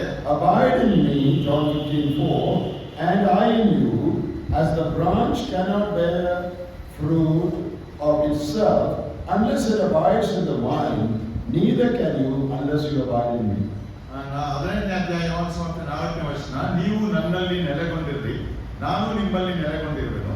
ಕೊಂಬೆಯು ಬಳ್ಳಿಯಲ್ಲಿ ನೆಲೆಗೊಂಡಿರದಿದ್ದರೆ ಹೇಗೆ ತನ್ನಷ್ಟಕ್ಕೆ ತಾನೇ ಫಲ ಕೊಡಲಾರದು, ಹಾಗೆಯೇ ನೀವು ನನ್ನಲ್ಲಿ ನೆಲೆಗೊಂಡಿರದಿದ್ದರೆ ಫಲ ಕೊಡಲಾರಿರಿ. You abide in me and I abide in you. ನೀವು ನನ್ನಲ್ಲಿ ನೆಲೆಗೊಳ್ಳಬೇಕು, ನಾನು ನಿಮ್ಮಲ್ಲಿ ನೆಲೆಗೊಂಡಿರುವೆನು. Unless a branch abides in the vine, ಒಂದು ಕೊಂಬೆ ಆ ದ್ರಾಕ್ಷಿ ಬಳ್ಳಿಯಲ್ಲಿ ಅದು ನೆಲೆಗೊಂಡಿರದೆ ಹೋದರೆ that branch cannot bear fruit. ಆ ಕೊಂಬೆ ಫಲವನ್ನು ಕೊಡಲಿಕ್ಕೆ ಸಾಧ್ಯವಿಲ್ಲ. Now, in one sense, all believers are abiding in the Lord. ಒಂದು ರೀತಿಯಲ್ಲಿ ಎಲ್ಲಾ ವಿಶ್ವಾಸಿಗಳು ಕರ್ತನಾದ ಯೇಸು ಕ್ರಿಸ್ತನಲ್ಲಿ ನೆಲೆಗೊಂಡಿದ್ದಾರೆ. Because we are all connected to the Lord. ಯಾಕಂದ್ರೆ ನಾವೆಲ್ಲರೂ ಕರ್ತನಿಗೆ ಸಂಬಂಧಪಟ್ಟಂತವರಾಗಿದ್ದೇವೆ. That is true. ಅದು ಸತ್ಯ. But in a practical sense, ಆದರೆ ಪ್ರಾಯೋಗಿಕವಾದಂತಹ ರೀತಿಯಲ್ಲಿ abiding in the Lord reminds us of intimate, close fellowship with the Lord. ಅಲ್ಲಿ ಕರ್ತನಲ್ಲಿ ನೆಲೆಗೊಂಡಿರುವುದು ಎಂಬುದಾಗಿ ಹೇಳುವಾಗ ಅದು ನಮಗೆ ಏನು ಜ್ಞಾಪಕ ಕೊಡ್ತದೆ ಅಂದ್ರೆ ಕರ್ತನಾದ ಯೇಸು ಕ್ರಿಸ್ತನೊಡನೆಯ ಅನ್ಯೋನ್ಯತೆಯಲ್ಲಿ ಬಹಳ ಸಮೀಪದಲ್ಲಿ ಇರುವಂತದ್ದು. Like a branch is stuck to the main vine, are you stuck to the Lord? ಮುಖ್ಯ ಕೊಂಬೆಗೆ ಆ ಇನ್ನೊಂದು ಕೊಂಬೆ ಹೇಗೆ ಅಂಟಿಕೊಂಡಿದೆ ಗಟ್ಟಿಯಾಗಿ ಬಲವಾಗಿ, ಆ ರೀತಿಯಲ್ಲೇ ನಾವು ಕರ್ತನಾದ ಯೇಸು ಕ್ರಿಸ್ತನಿಗೆ ಅಂಟಿಕೊಂಡಿರುವಂತದ್ದು. If not, ಇಲ್ಲದೆ ಹೋದರೆ you cannot bear fruit. ನಾವು ಫಲವನ್ನು ಕೊಡಲಿಕ್ಕೆ ಸಾಧ್ಯವಿಲ್ಲ. You lose your spiritual power. ನಾವು ನಮ್ಮ ಆತ್ಮಿಕ ಸಾಮರ್ಥ್ಯವನ್ನ ಕಳ್ಕೊಳ್ತೇವೆ. In Ephesians chapter 3, ಎಫೆಸ ಪತ್ರಿಕೆ 3ನೇ ಅಧ್ಯಾಯ, in that prayer that Paul prayed for Ephesians, ಎಫೆಸದವರಿಗಾಗಿ ಪೌಲನು ಪ್ರಾರ್ಥನೆ ಮಾಡುವಾಗ he prayed that they may be strengthened with might in the inner man.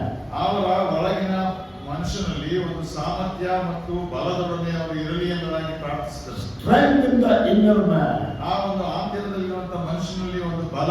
That refers to spiritual strength that we should have. ಅದು ಯಾವಾಗಲೂ ನಮ್ಮ ಆತ್ಮಿಕ ಸಾಮರ್ಥ್ಯಕ್ಕೆ ಹೋಲಿಸಿ ಹೇಳುವಂತದ್ದಾಗಿದೆ. ಅದು ನಮ್ಮಲ್ಲಿ ಇರಬೇಕು. When do you have spiritual strength? ನಮ್ಮಲ್ಲಿ ಯಾವಾಗ ಆತ್ಮಿಕ ಸಾಮರ್ಥ್ಯ ಇರ್ತದೆ? Look at this verse in Isaiah chapter 40. ನಾವು ಯೆಶಾಯ ಗ್ರಂಥ 40ನೇ ಅಧ್ಯಾಯ ನೋಡೋಣ. Chapter 40 of the book of Isaiah. 40ನೇ ಅಧ್ಯಾಯ ಯೆಶಾಯ ಗ್ರಂಥ And verse 30. 30ನೇ ವರ್ಷ.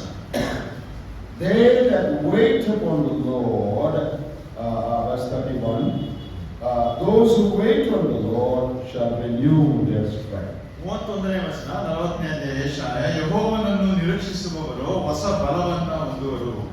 When you wait upon the Lord, ನೀವು ಯೆಹೋವನ ಮೇಲೆ ನಿರೀಕ್ಷೆ ಇಟ್ಟವರಾಗಿ ಜೀವಿಸಬೇಕು. if you are living in sin, you cannot wait upon the Lord. ನಾವು ಪಾಪದಲ್ಲೇ ಜೀವಿಸ್ತಾ ಇದ್ರೆ ಕರ್ತನ ಮೇಲೆ ನಾವು ಭರವಸೆ ಇಟ್ಟು ಕಾಯಲಿಕ್ಕಾಗಲ್ಲ.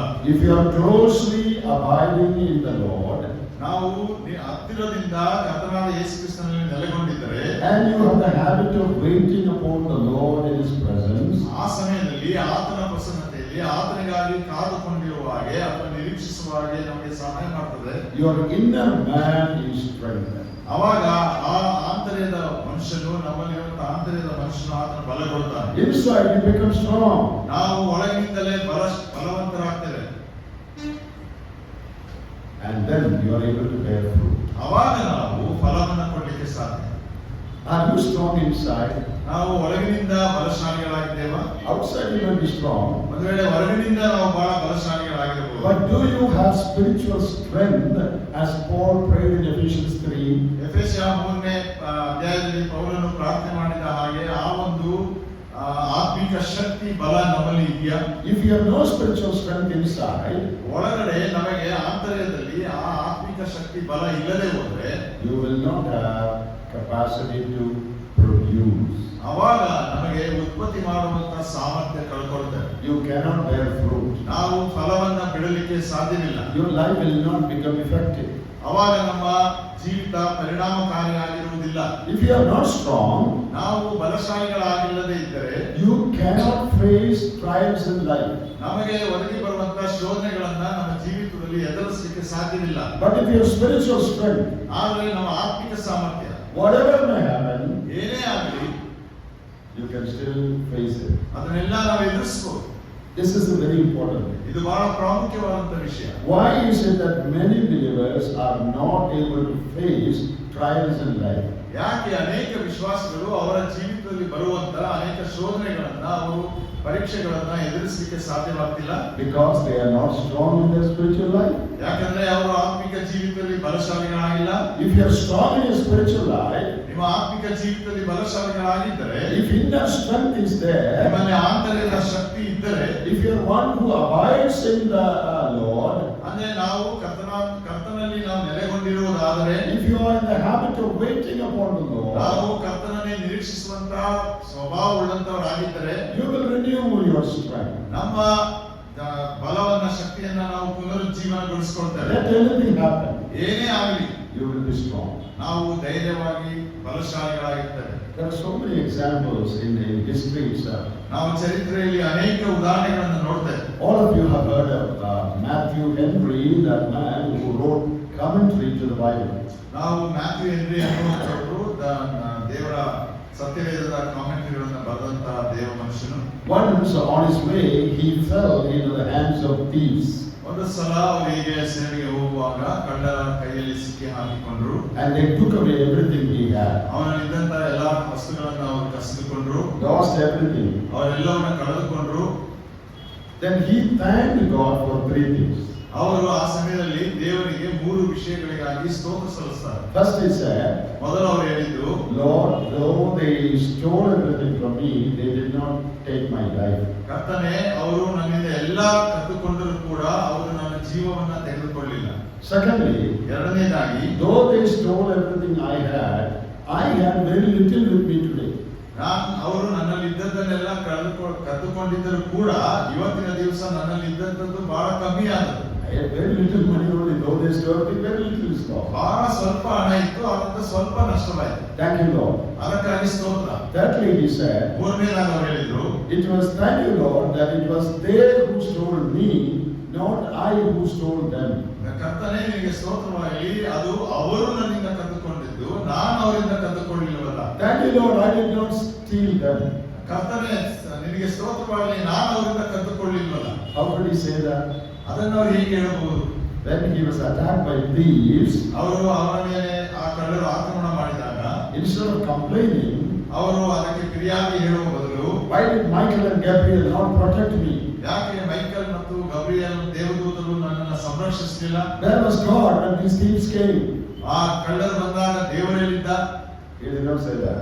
ಅದನ್ನು ಅವರು ಹೇಳಿಲ್ಲ. He said, thank you, Lord. ಅವರು ಹೇಳಿದ್ದೇನೆಂದರೆ, ದೇವರೇ ನಿನಗೆ ಸ್ತೋತ್ರ. How could he say that? ಅದನ್ನು ಹೇಗೆ ಅವರು ಹೇಳಲಿಕ್ಕೆ ಸಾಧ್ಯವಾಯಿತು? Because he had spiritual strength inside. ಯಾಕಂದ್ರೆ ಅವರ ಆಂತರ್ಯದಲ್ಲಿ ಆತ್ಮಿಕ ಸಾಮರ್ಥ್ಯ ಇತ್ತು. A man with spiritual strength, ಒಬ್ಬ ಮನುಷ್ಯನು ಆತ್ಮಿಕ ಶಕ್ತಿ ಉಳ್ಳವನಾಗಿದ್ದರೆ, even when adversity strike, he had the guts, he had the spiritual stamina to face it. ನಮಗೆ ಬಹಳ ವಿರೋಧವಾದಂತಹ ಎಲ್ಲಾ ಸಮಯಗಳಲ್ಲಿ ಕೂಡ ನಮ್ಮಲ್ಲಿ ಆ ಒಂದು ಆತ್ಮಿಕ ಧೈರ್ಯ ಇರುವಂತದ್ದಾಗಿರ್ತದೆ, ಅದನ್ನ ಎದುರಿಸಲಿಕ್ಕಾಗಿ. Brothers and sisters, let me tell you this.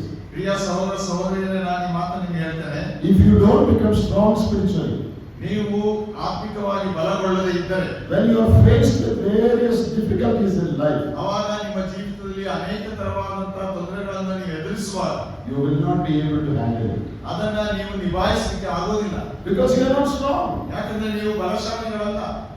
Most of you have heard of Fanny Crosby, a lady. Feni Crosby ಅನ್ನುವಂತ ಒಬ್ಬ ಸಹೋದರಿಯ ಕುರಿತು ಕೇಳಿದ್ದೀರಿ.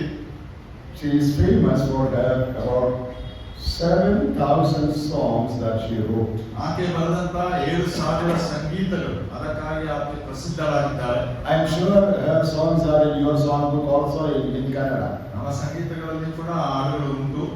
Most of the songs we sing are written by her. ನಾವು ಹಾಡುವಂತ ಅನೇಕ ಹಾಡುಗಳನ್ನ ಫೆನ್ನಿ ಕ್ರಾಸ್ಬಿ ಅವರೇ ಬರೆದದ್ದು. Did you know that? ನಿಮಗೆ ಗೊತ್ತುಂಟಾ? Now what is special about her? ಅದರಲ್ಲಿರುವಂತ ವಿಶೇಷತೆ ಏನು? When she was born, ಆಕೆ ಜನಿಸಿದಾಗ she was born with both eyes. ಅವಳಿಗೆ ಎರಡು ಕಣ್ಣಿನ ದೃಷ್ಟಿ ಇತ್ತು. But she had some infection on one eye. ಆದ್ರೆ ಅದರ ಮೇಲೆ ಒಂದು ಕಣ್ಣಿನಲ್ಲಿ ಏನೋ ಒಂದು ದೋಷವಿತ್ತು. And the country doctor treated her. ಅಲ್ಲಿ ಇದ್ದಂತ ಒಬ್ಬ ವೈದ್ಯನು ಆಕೆಗೆ ಶುಶ್ರೂಷೆಯನ್ನು ಮಾಡ್ತಾನೆ. Because of the wrong treatment meted out by this local doctor, she lost both eyesight. ಆಗ ಆ ಸ್ಥಳೀಯ ವೈದ್ಯರು ತಪ್ಪಾದಂತ ಚಿಕಿತ್ಸೆ ಕೊಟ್ಟಿದ್ದರಿಂದ ಆ ಪೆನ್ನಿ ಕ್ರಾಸ್ಬಿ ಅನ್ನುವಂಥವರು ಸಣ್ಣ ವಯಸ್ಸಿನಲ್ಲೇ ತನ್ನ ಎರಡು ಕಣ್ಣುಗಳನ್ನ ದೃಷ್ಟಿಯನ್ನ ಕಳ್ಕೊಳ್ತಾರೆ. What is that? ಎಂತ ಒಂದು ದುಃಖಕರವಾದಂತ ವಿಷಯ. Little baby girl who had eyesight lost her sight because of the doctor. ಸಣ್ಣ ಹೆಣ್ಣು ಮಗು ಕಣ್ಣು ಉಳ್ಳಂತವಳು ಏನೋ ತೊಂದರೆ ಆದ್ರಿಂದ ಎರಡು ಕಣ್ಣುಗಳನ್ನು ಕಳ್ಕೊಳ್ಳುವಂತ ಪರಿಸ್ಥಿತಿ. Does she have any reason to be happy in life? ಏನಾದರೂ ಅವಳು ತನ್ನ ಮುಂದಿನ ಜೀವಿತದಲ್ಲಿ ಸಂತೋಷವಾಗಿರ್ಲಿಕ್ಕೆ ಕಾರಣ ಉಂಟಾ? As she grew up, ಆಕೆ ಬೆಳೆಯುತ್ತಾ ಹೋಗುವಾಗ she trusted the Lord. ಆಕೆ ಕರ್ತನ ಮೇಲೆ ಭರವಸೆ ಬಿಟ್ಟಳು. God gave her a special ability to remember, memory power. ಅವಳಿಗೆ ಆ ಜ್ಞಾಪಕ ಶಕ್ತಿ ಅನ್ನುವಂತ ವಿಶೇಷವಾದಂತ ಸಾಮರ್ಥ್ಯವನ್ನ ದೇವರು ಒದಗಿಸಿಕೊಡ್ತಾರೆ. And she wrote thousands of songs. ಹಾಗಾಗಿ ಅವಳು ಸಾವಿರಾರು ಸಂಗೀತಗಳನ್ನ ಬರೀತಾಳೆ. Even after hundreds of years, we are singing them. ಆಕೆ ಗತಿಸಿದ ನೂರಾರು ವರ್ಷಗಳ ನಂತರವೂ ಕೂಡ ಆ ಸಂಗೀತಗಳನ್ನ ನಾವು ಇವತ್ತು ಹಾಡ್ತೇವೆ. This is my story. This is my song. All of you know that song. ಅದು ನಮಗೆ ಗೊತ್ತಿದೆ. ಇದು ಏನು ರಾಗ? What is she singing in that song? What is she saying in that ಆ song? ಹಾಡಿನಲ್ಲಿ ಆಕೆ ಏನ್ ಹೇಳ್ತಾ ಇದ್ದಾಳೆ? Blessed assurance, Jesus is mine. ದೇವರು ಕೊಡುವಂತ ಆ ಆಶೀರ್ವಾದದಾಯಕ ಯೇಸು ಕ್ರಿಸ್ತನು ನನ್ನವನು. This is my story and this is my song. ಇದು ನನ್ನ ಕಥೆ ಅಂದ್ರೆ ಇದು ಏನು ರಾಗ ಅಂತ ಆಡ್ತೇವೆ. Praising my Savior all the day long. ಎಲ್ಲಾ ದಿನದ ಉದ್ದಕ್ಕೂ ನನ್ನ ಕರ್ತನನ್ನ ಸ್ತೋತ್ರ ಸಲ್ಲಿಸುವುದೇ ಆಗಿದೆ. Who is saying this? ಅದನ್ನ ಯಾರು ಹೇಳ್ತಾ ಇದ್ದಾರೆ? This blind girl. ಆ ಕುರುಡಿಯಾದಂತ ಹುಡುಗಿ. How could she say, I am praising God all the time? ಎಲ್ಲಾ ಸಮಯಗಳಲ್ಲಿ ನನ್ನ ಕರ್ತನನ್ನ ಸ್ತೋತ್ರ ಸಲ್ಲಿಸ್ತೇನೆ ಅಂತ ಆಕೆ ಹೇಳಲಿಕ್ಕೆ ಹೇಗೆ ಸಾಧ್ಯ? She should be singing, cursing my doctor all the day long. ಯಾಕಂದ್ರೆ ಅವಳು ಆಡುವಾಗ ಆ ವೈದ್ಯನನ್ನ ಯಾವಾಗಲೂ ಶಾಪ ಹಾಕುವಂತವಳಾಗಿ ಆಡಬೇಕು. All day cursing doctor, this doctor, he made me blind. ಈ ವೈದ್ಯನು ನಾನು ಇಡೀ ದಿನ ಆಡುತ್ತಾ ಅವನು ನನ್ನನ್ನು ಕುರುಡು ಮಾಡಿದ ಅಂತ ಹೇಳಬೇಕು. That is not what she sang. ಅದನ್ನ ಆಕೆ ಆಡಲಿಲ್ಲ. Praising my Savior all the day long. ನನ್ನ ದಿನದ ಉದ್ದಕ್ಕೂ ನಾನು ನನ್ನ ರಕ್ಷಕನನ್ನ ಸ್ತೋತ್ರ ಸಲ್ಲಿಸ್ತೇನೆ. How could she sing that? ಆಗ ಹೇಗೆ ಸಾಧ್ಯವಾಯ್ತು? In her strength. ಯಾಕಂದ್ರೆ ಆಕೆ ಒಳಗಿದ್ದಂತ ಒಂದು ಸಾಮರ್ಥ್ಯ. She had spiritual strength. ಆಕೆಯಲ್ಲಿ ಆತ್ಮಿಕ ಶಕ್ತಿ ಇತ್ತು. In that song she says, ಆ ಹಾಡಿನಲ್ಲಿ ಆಕೆ ಹೇಳ್ತಾಳೆ, watching and waiting, looking above. ನಾನನ್ನ ಆತನನ್ನ ಕಾಯುತ್ತಾ ಎದುರು ನೋಡುತ್ತಾ ಮೇಲೆ ನೋಡುವಂತವಾಗಿರ್ತೇನೆ. She has no eyes. ಆಕೆಗೆ ದೃಷ್ಟಿ ಇಲ್ಲ. But she sings, I am looking above. ಆದ್ರೆ ನಾನು ಮೇಲೆ ನೋಡ್ತಾ ಇದ್ದೇನೆ. We have eyes, but we are always looking down. ನಾವೆಲ್ಲರಿಗೂ ದೃಷ್ಟಿ ಇದೆ, ಆದ್ರೆ ನಾವು ಯಾವಾಗಲೂ ಕೆಳಗೆ ನೋಡುವುದು. But she has no eyes. She says, I am looking above. ಆದ್ರೆ ಆಕೆಗೆ ದೃಷ್ಟಿ ಇಲ್ಲ. ಆಕೆ ಹೇಳ್ತಾಳೆ, ನಾನು ಮೇಲೆ ದೃಷ್ಟಿಸ್ತಾ ಇದ್ದೇನೆ. Another translate that song says, ಇನ್ನೊಂದು ಮಾತಿಗೆ ಹೇಳ್ತದೆ ಆ ಹಾಡಿನಲ್ಲಿ, visions of rapture burst on my sight. ಸಭೆ ಎತ್ತಲ್ಪಡುವಂತ ಆ ಒಂದು ದೃಶ್ಯ ನನ್ನ ಕಣ್ಣಿನ ಮುಂದೆ ಇದೆ. She has no sight. ಆಕೆಗೆ ದೃಷ್ಟಿ ಇಲ್ಲ. But she says, I am seeing visions of rapture. ಅವಾಗ ಆಕೆ ಹೇಳ್ತಾಳೆ, ನಾನು ಎತ್ತಲ್ಪಡುವಂತ ಒಂದು ದೃಶ್ಯ ನನ್ನ ಕಣ್ಣ ಮುಂದೆ ಇದೆ, ನೋಡ್ತಾ ಇದ್ದೇನೆ. You read that English song. ಆ ಇಂಗ್ಲಿಷ್ ಹಾಡನ್ನ ನೀವು ಓದ್ರಿ. Full of joy. ಅಲ್ಲಿ ಪರಿಪೂರ್ಣವಾದ ಸಂತೋಷ. She has written many songs. ಅನೇಕ ವರ್ಷಗಳ ಹಿಂದೆ ಆಕೆ ಬಂದದ್ದು. To God be the glory, great things He has done.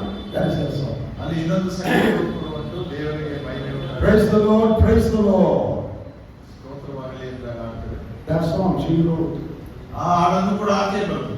Praise Him, praise Him, praise Him, praise Him, Jesus our blessed Redeemer. That is her song.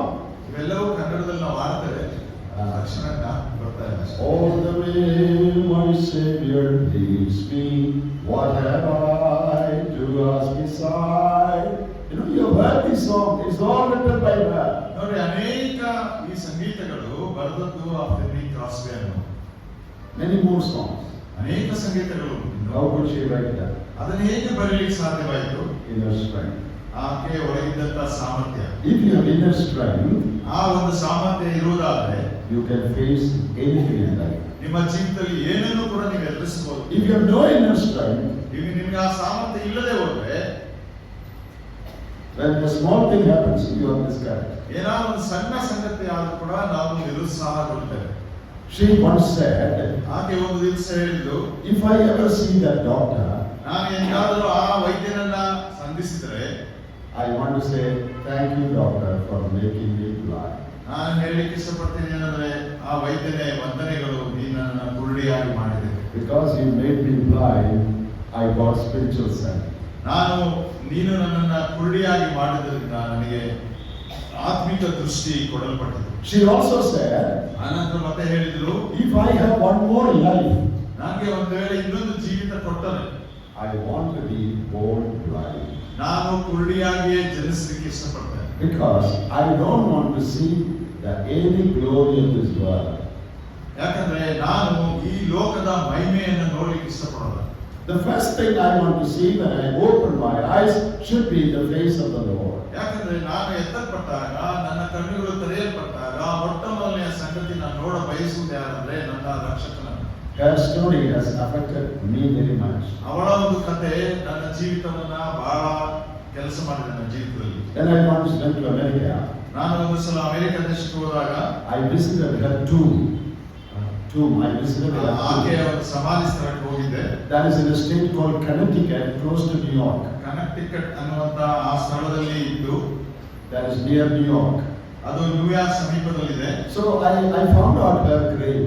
ಅಲ್ಲಿ ಅವರ ಸಮಾಧಿಯನ್ನು ನಾನು ಕಂಡುಕೊಂಡೆ. We went to see her tomb. ಆ ಒಂದು ಸಮಾಧಿಯ ಸ್ಥಾಪನೆ ಆಗಿರುವಂತ ಸ್ಥಳವನ್ನು ನೋಡ್ಲಿಕ್ಕೆ ಹೋದ್ವು. On her tomb, ಆ ಸಮಾಧಿಯ ಮೇಲೆ, ಕಲ್ಲುಗಳ ಮೇಲೆ 4 lines of this song is written. Blessed assurance, Jesus is mine. ಈ ಹಾಡಿನ 4 ಸಾಲುಗಳು ಆ ಕಲ್ಲಿನ ಮೇಲೆ ಬರೆಯಲ್ಪಟ್ಟಿದ್ದವು. And I stood there and I said, thank you Lord for this wonderful day. ಅವಾಗ ನಾನು ಅಲ್ಲಿ ನಿಂತು ದೇವರಿಗೆ ಹೇಳಿದೆ, ಕರ್ತನೇ ನಿನಗೆ ಸ್ತೋತ್ರ, ಈ ಆಶ್ಚರ್ಯಕರವಾದ ಅದ್ಭುತವಾದ ಈ ಸಹೋದರಿಗಾಗಿ. What a wonderful testimony. ಎಂಥ ಒಂದು ವಿಶೇಷವಾದಂತಹ ಸಾಕ್ಷಿ. How could she say that? ಯಾಕೆ ಅವರು ಅದನ್ನ ಹೇಳಲಿಕ್ಕೆ ಸಾಧ್ಯ? She was living in intimate fellowship with God and she has so much strength in her. ಯಾಕಂದ್ರೆ ಅವಳು ದೇವರೊಟ್ಟಿಗೆ ನಿಕಟವಾದ ಅನ್ಯೋನ್ಯತೆಯಲ್ಲಿ ಜೀವಿಸುವಂತವಳಾಗಿ ತನ್ನ ಆಂತರಿಕ ಸಾಮರ್ಥ್ಯದಲ್ಲಿ ಆಕೆ ಜೀವಿಸ್ತಾ ಇದ್ಳು. Originally, when they buried her, ಮೂಲವಾಗಿ ಆಕೆಯನ್ನ ಸಮಾಧಿಗೆ ಇಡಲ್ಪಟ್ಟಾಗ they had written a verse on her tomb. ಆಕೆಯ ಸಮಾಧಿಯ ಸ್ಥಳದ ಮೇಲೆ ಒಂದು ವಾಕ್ಯವನ್ನು ಅವರು ಬರೆದಿದ್ರು. What is said of Mary in the Gospels? ಅಂದ್ರೆ ಸ್ವಾರ್ಥಗಳಲ್ಲಿ ಮರಿಯಳ ಕುರಿತು ಹೇಳಿರುವಂತಹ ಒಂದು ಮಾತು, She had done what she could. ಅವಳು ಏನು ಮಾಡಬಹುದಾಗಿತ್ತು ಅದನ್ನು ಮಾಡಿದ್ದಾಳೆ. You know, Mary who anointed the feet of the Lord. ಕರ್ತನಾದ ಯೇಸು ಕ್ರಿಸ್ತನ ಪಾದಕ್ಕೆ ಸುಗಂಧ ದ್ರವ್ಯವನ್ನ ಸುರಿದು ಅಭಿಷೇಕ ಮಾಡಿದಂತ ಮರಿಯಳು. About her, the Lord said, she had done what she could. ಅವಳು ಏನು ಮಾಡಬೇಕಾಗಿತ್ತು ಅದನ್ನೇ ಮಾಡಿದ್ದಾಳೆ. ಕರ್ತನಾದ ಯೇಸು ಕ್ರಿಸ್ತನು ಹೇಳಿದ್ರು. That verse they wrote on that tomb. ಅಲ್ಲಿ ಆ ಸಮಾಧಿಯ ಮೇಲೆ ಆ ವಾಕ್ಯ ಬರೆಯಲ್ಪಟ್ಟಿತ್ತು. Later they renovated that tomb. ಅವಾಗ ಅನಂತರ ಅವರು ಸರಿಯಾಗಿ ಅದನ್ನ ರಿಪೇರಿ ಮಾಡುವಾಗ Then they wrote 4 lines of this song. ಆ ಹಾಡಿನ 4 ಸಾಲುಗಳನ್ನು ಅವರು ಬರೀತಾರೆ. I hope you are challenged by her life. ನೋಡಿ, ಅವಳ ಜೀವಿತದಿಂದ ನಮಗೆ ಸವಾಲಾಗಿದೆಯಾ? She couldn't do many things. ಅವಳು ಅನೇಕ ಸಂಗತಿಗಳನ್ನು ಮಾಡಲಿಕ್ಕೆ ಸಾಧ್ಯವಾಗಿಲ್ಲ. Because she had no eyes. ಯಾಕಂದ್ರೆ ಆಕೆಗೆ ದೃಷ್ಟಿ ಇಲ್ಲ. But she did what she could. ಆದ್ರೆ ಏನು ಮಾಡಬಹುದಾಗಿತ್ತು ಅದನ್ನು ಆಕೆ ಮಾಡಿದ್ರು. Thousands around the world are still singing and finding joy in her song. ಆ ಸಾವಿರಾರು ಜನರು ಈ ಪ್ರಪಂಚದ ಸುತ್ತಲೂ ಈಗಲೂ ಕೂಡ ಹಾಡುಗಳನ್ನು ಹಾಡ್ತಾ ಇದ್ದಾರೆ. ಆ ಹಾಡುವಾಗ ಸಂತೋಷವನ್ನ, ಆನಂದವನ್ನ ಪಡ್ತಾ ಇದ್ದಾರೆ. What is the secret of her effectiveness? ಆ ಪರಿಣಾಮಕಾರಿ ಜೀವಿತದ ಮರ್ಮ ಏನು? How could she bear fruit by her blind life? ಅಲ್ಲಿ ಒಣಗಿ ಹೋದಂತಹ ಅವಳ ಜೀವಿತದಿಂದ ಅವಳು ಆ ಒಂದು ಫಲವನ್ನ ಕೊಡ್ಲಿಕ್ಕೆ ಹೇಗೆ ಸಾಧ್ಯವಾಯಿತು? Spiritual strength. ಯಾಕಂದ್ರೆ ಆಕೆಯಲ್ಲಿದ್ದಂತಹ ಆತ್ಮಿಕ ಸಾಮರ್ಥ್ಯ. If we live in sin, ನಾವು ಪಾಪದಲ್ಲಿ ಜೀವಿಸಿದ್ರೆ our spiritual strength will be gone. ನಮ್ಮ ಆತ್ಮಿಕ ಶಕ್ತಿ ಬಲ ಹೊರಟು ಹೋಗ್ತದೆ. We will not have fruit producing capacity. ನಮಗೆ ಫಲ ಕೊಡುವಂತ ಸಾಮರ್ಥ್ಯ ಕಳೆದುಕೊಳ್ತೇವೆ. And our life will become useless. ಅವಾಗ ನಮ್ಮ ಜೀವಿತ ಯಾವುದೇ ಪ್ರಯೋಜನವಿಲ್ಲದಂತ ಜೀವಿತವಾಗಿದೆ. It is not enough to go to heaven. ನಾವು ಒಳ್ಳೆ ಆರೋಗ್ಯವನ್ನು ಪಡ್ಕೊಂಡಿದ್ರೆ ಸಾಲದು. That will happen finally. ಅದು ಆಮೇಲೆ ಆಗ್ತದೆ. If you are saved, you will go to heaven. ನಾವು ರಕ್ಷಿಸಲ್ಪಟ್ಟಿದ್ರೆ ಪರಲೋಕಕ್ಕೆ ಹೋಗ್ತೇವೆ. But God's plan for us is not just for us to go to heaven. ಆದರೆ ದೇವರ ಒಂದು ಯೋಜನೆ ನಾವು ಬರೀ ಪರಲೋಕಕ್ಕೆ ಹೋಗುವಂತ ವಿಷಯದಲ್ಲಿ ಮಾತ್ರ ಅಲ್ಲ. God's plan is that we should live in this world and produce fruit for Him. ಆದರೆ ನಮ್ಮ ಜೀವಿತಕ್ಕಿರುವ ದೇವರ ಯೋಜನೆ ಏನಂದ್ರೆ ನಾವು ಈ ಜೀವಿತದಲ್ಲಿ ಜೀವಿಸಿ ಆತನಿಗಾಗಿ ಫಲವನ್ನ ಕೊಡುವಂತರಾಗಬೇಕು. That is why the Lord saved us many years prior to our death. ಆದ್ದರಿಂದಲೇ ನಮ್ಮ ಮರಣದ ಅನೇಕ ವರ್ಷಗಳ ಮುಂಚೆಯ ಮೊದಲೇ ದೇವರು ನಮ್ಮನ್ನ ರಕ್ಷಿಸಿದ್ದಾನೆ. Have you thought about that? ಅದನ್ನ ಕುರಿತು ಎಂದಾದರೂ ಯೋಚಿಸಿದ್ದೇವೆಯಾ? You were saved, some of you 10 years ago. ಕೆಲವರು 10 ವರ್ಷಗಳ ಹಿಂದೆ ರಕ್ಷಿಸಲ್ಪಟ್ಟಿರಬಹುದು. Maybe 50 years ago, some of you. ಕೆಲವರು 50 ವರ್ಷಗಳ ಹಿಂದೆ. Some were saved 25 years ago. ಕೆಲವರು 25 ವರ್ಷಗಳ ಹಿಂದೆ. Why did God save you so much in advance? ಯಾಕೆ ಅಷ್ಟು ಮೊದಲೇ ದೇವರು ನಿಮ್ಮನ್ನ ರಕ್ಷಿಸಿದ? Is it to take you to heaven? ಇದು ಅದನ್ನ ನೀವು ನಿಮ್ಮನ್ನ ಪರಲೋಕಕ್ಕೆ ಕರ್ಕೊಳ್ಳಿಕ್ಕ? See, to go to heaven 1 minute prior to your death, if you die, you will still go to heaven. ನೀವು ಒಂದು ವೇಳೆ ಪರಲೋಕಕ್ಕೆ ಹೋಗಬೇಕಾದ್ರೆ ನಿಮ್ಮ ಮರಣದ 1 ನಿಮಿಷ ಮೊದಲೇ ಸತ್ತರೂ ಕೂಡ ನೀವು ಪರಲೋಕಕ್ಕೆ ಹೋಗ್ತೀರಾ. Suppose you are dying at 8 o'clock tonight. ಒಂದು ವೇಳೆ ಇವತ್ತು 8 ಗಂಟೆಗೆ ನೀವು ಸಾಯ್ತೀರಾ. 7:59 you are saved. ನೀವು 7:59 ನೀವು ರಕ್ಷಿಸಲ್ಪಡ್ತೀರಾ. You will go to heaven. ನೀವು ಪರಲೋಕಕ್ಕೆ ಹೋಗ್ತೀರಾ. You will go to heaven. ನೀವು ಹೋಗ್ತೀರಾ Then ಪರಲೋಕಕ್ಕೆ. why did the Lord save you 50 years ago? ಆದ್ರೆ ಆ ಸ್ಥಿತಿ ಅದಿರುವಾಗ ನಿಮ್ಮನ್ನ 50 ವರ್ಷ ಮೊದಲೇ ಯಾಕೆ ರಕ್ಷಿಸಿದ? So that you will live in this world and impact the lives of others. ಯಾಕಂದ್ರೆ ನೀವು ಈ ಲೋಕದಲ್ಲಿ ಜೀವಿಸಿ ಬೇರೆಯವರ ಜೀವಿತದ ಮೇಲೆ ನೀವು ಪರಿಣಾಮವನ್ನು ಉಂಟು ಮಾಡಲಿಕ್ಕಾಗಿ ನಿಮ್ಮನ್ನ ರಕ್ಷಿಸಿದ್ದಾನೆ. Encourage others.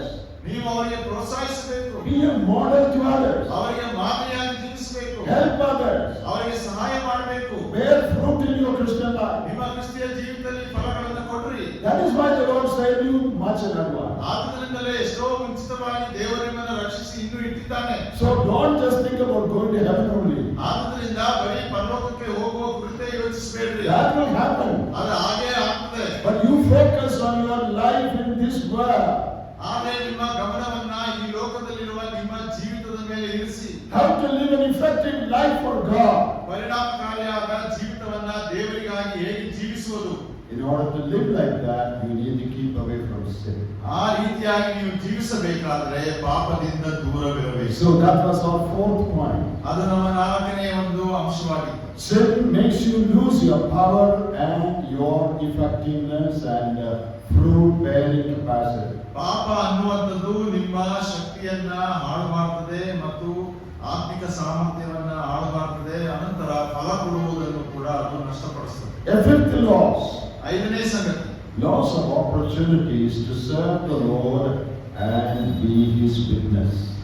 ಒಬ್ಬ ವಿಶ್ವಾಸಿ ಪಾಪ ಮಾಡಿದರೆ ಅವನಿಗೆ ಯಾವ ನಷ್ಟವಾಗುತ್ತದೆ ಅನ್ನೋ 5ನೇ ಸಂಗತಿಯನ್ನು ನೋಡುವಾಗ ಆತನಿಗೆ ಸಾಕ್ಷಿಗಳಾಗಿ ಜೀವಿಸುವಂತ ಒಂದು ಅವಕಾಶವನ್ನ ಕಳ್ಕೊಳ್ಳುತ್ತೇವೆ. You have opportunity to serve God. ನಮಗೆ ದೇವರ ಸೇವೆ ಮಾಡುವಂತ ಒಂದು ಅವಕಾಶವಿದೆ. You have opportunity to be His witness. ಆತನಿಗೆ ಸಾಕ್ಷಿಗಳಾಗಿ ಜೀವಿಸುವಂತ ಒಂದು ಅವಕಾಶವಿದೆ. But if you are not living close to God, ಆದ್ರೆ ದೇವರ ಸಮೀಪದಲ್ಲಿ ನೀವು ಜೀವಿಸದೆ ಹೋದ್ರೆ you cannot make use of that opportunity. ಆ ಒಂದು ಅವಕಾಶವನ್ನ ನೀವು ಬಳಸಿಕೊಳ್ಳಲಿಕ್ಕೆ ಸಾಧ್ಯವಾಗಲ್ಲ. Suppose you get an opportunity to talk about the Lord to somebody. ಒಂದು ವೇಳೆ ಇನ್ನೊಬ್ಬರಿಗೆ ಕರ್ತನ ಕುರಿತು ನೀವು ಮಾತಾಡುವಂತ ಒಂದು ಅವಕಾಶ ಬಂದರೆ You will have no confidence. ನಿಮಗೆ ಒಂದು ಭರವಸೆ ನಿಮ್ಮ ಮೇಲೆ ಇರುವುದಿಲ್ಲ. Satan will tell you, you yourself are not living closely to the Lord. How will you speak for God? ಅವಾಗ ಸೈತಾನ ಹೇಳ್ತಾನೆ, ನೀನು ದೇವರಿಗೆ ಹತ್ತಿರದಲ್ಲಿ ಜೀವಿಸ್ತಾ ಇಲ್ಲ, ಹಾಗಾಗಿ ಇನ್ನೊಬ್ಬರಿಗೆ ಆತನ ಬಗ್ಗೆ ಹೇಗೆ ಮಾತಾಡ್ತೀಯ? So you keep quiet. ಆದ್ದರಿಂದ ನೀನು ಸುಮ್ಮನೆ ಇರು. You lose your opportunity to serve the Lord. ಆವಾಗ ದೇವರನ್ನ ಸೇವಿಸುವಂತ ಒಂದು ಅವಕಾಶವನ್ನ ನಾವು ಕಳ್ಕೊಳ್ತೇವೆ. You lose the chance to be His witness. ನಾವು ಆತನಿಗೆ ಸಾಕ್ಷಿ ಕೊಡುವಂತ ಒಂದು ಆಸ್ಪದವನ್ನ ಕಳ್ಕೊಳ್ತೇವೆ. What a terrible loss. ಎಂತ ಒಂದು ಭಯಂಕರವಾದಂತ ನಷ್ಟ. The next loss in your life, 6ನೇ ಸಂಗತಿ ನಾವು ಕಳ್ಕೊಳ್ಳುವಂತದ್ದು ನಮ್ಮ ಜೀವಿತದಲ್ಲಿ loss of assurance of answered prayer. Your assurance that my prayer will be answered you will lose that assurance. ಅಂದ್ರೆ ನಮಗೆ ನಮ್ಮ ಪ್ರಾರ್ಥನೆಗೆ ಉತ್ತರ ಸಿಗುತ್ತದೆ ಅನ್ನುವ ಇರುವಂತಹ ಒಂದು ಭರವಸೆ ನಂಬಿಕೆ ನಾವು ಕಳ್ಕೊಳ್ತೇವೆ. In Psalm 66 and verse 18, ನಾವು 56ನೇ ಕೀರ್ತನೆ 18ನೇ ವಚನದಲ್ಲಿ David says, ದಾವೀದನು ಹೇಳ್ತಾನೆ, if I regard iniquity in my heart, the Lord will not hear me. 66:18. ಒಂದು ವೇಳೆ ನನ್ನ ಹೃದಯದಲ್ಲಿ ಕೇಡು ಅಥವಾ ತಪ್ಪು ಇರುವುದಾದ್ರೆ ನನ್ನ ಪ್ರಾರ್ಥನೆಯನ್ನ ದೇವರು ಕೇಳುವುದಿಲ್ಲ.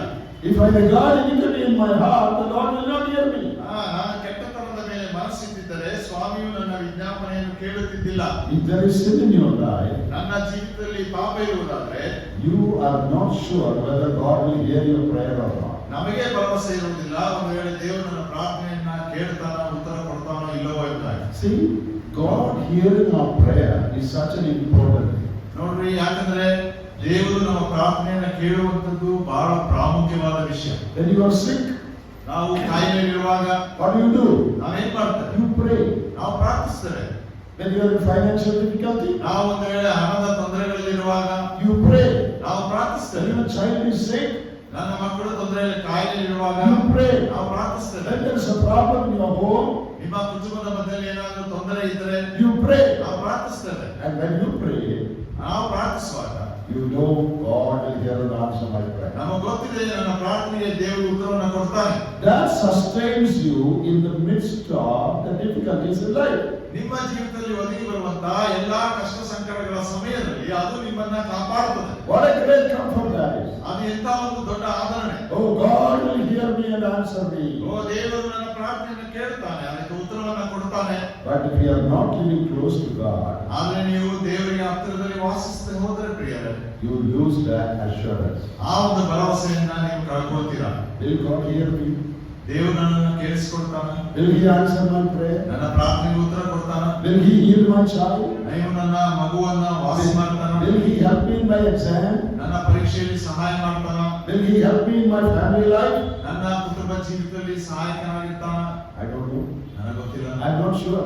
ಅದು ನನಗೆ ಭರವಸೆ ಇಲ್ಲ. Because this line is blocked. ಯಾಕಂದ್ರೆ ಆ ಒಂದು ಮಾರ್ಗ ಮಧ್ಯ ಅದು ಮುಚ್ಚಲ್ಪಟ್ಟಿದೆ. My prayer doesn't go beyond the roof. ಆ ನನ್ನ ಚಾವಣಿಯನ್ನ ದಾಟಿ ನನ್ನ ಪ್ರಾರ್ಥನೆ ಏರಿ ಹೋಗುವುದಿಲ್ಲ. I have no confidence that God hears and answers my prayer. ಆದ್ದರಿಂದ ನನ್ನ ಪ್ರಾರ್ಥನೆಯನ್ನ ದೇವರು ಕೇಳಿ ಉತ್ತರ ಕೊಡ್ತಾನೋ ಇಲ್ಲವೋ ನನಗೆ ನಂಬಿಕೆ ಇಲ್ಲ. How miserable your life will be if you think God will not hear your prayer. ಎಂಥ ಒಂದು ವಿಶಾಲವಾದಂತ ಜೀವಿತ ನಮ್ಮದಾಗಿರ್ತದೆ. ದೇವರು ನಮ್ಮ ಪ್ರಾರ್ಥನೆಯನ್ನ ಕೇಳದೆ ಹೋದರೆ Just for one day. ಒಂದು ದಿವಸ, Suppose you think God will not hear your prayer. Just for one ಒಂದು day. ವೇಳೆ ಒಂದೇ ಒಂದು ದಿವಸ ದೇವರು ನಮ್ಮ ಪ್ರಾರ್ಥನೆಯನ್ನ ಕೇಳಿಸಿಕೊಳ್ಳಲ್ಲ ಅಂದರೆ How miserable our life will be. ನಮ್ಮ ಜೀವಿತ ಎಷ್ಟು ಒಂದು ಸಂಕಟದಿಂದ ಇರ್ತದೆ. Sin blocks the channel between you and God.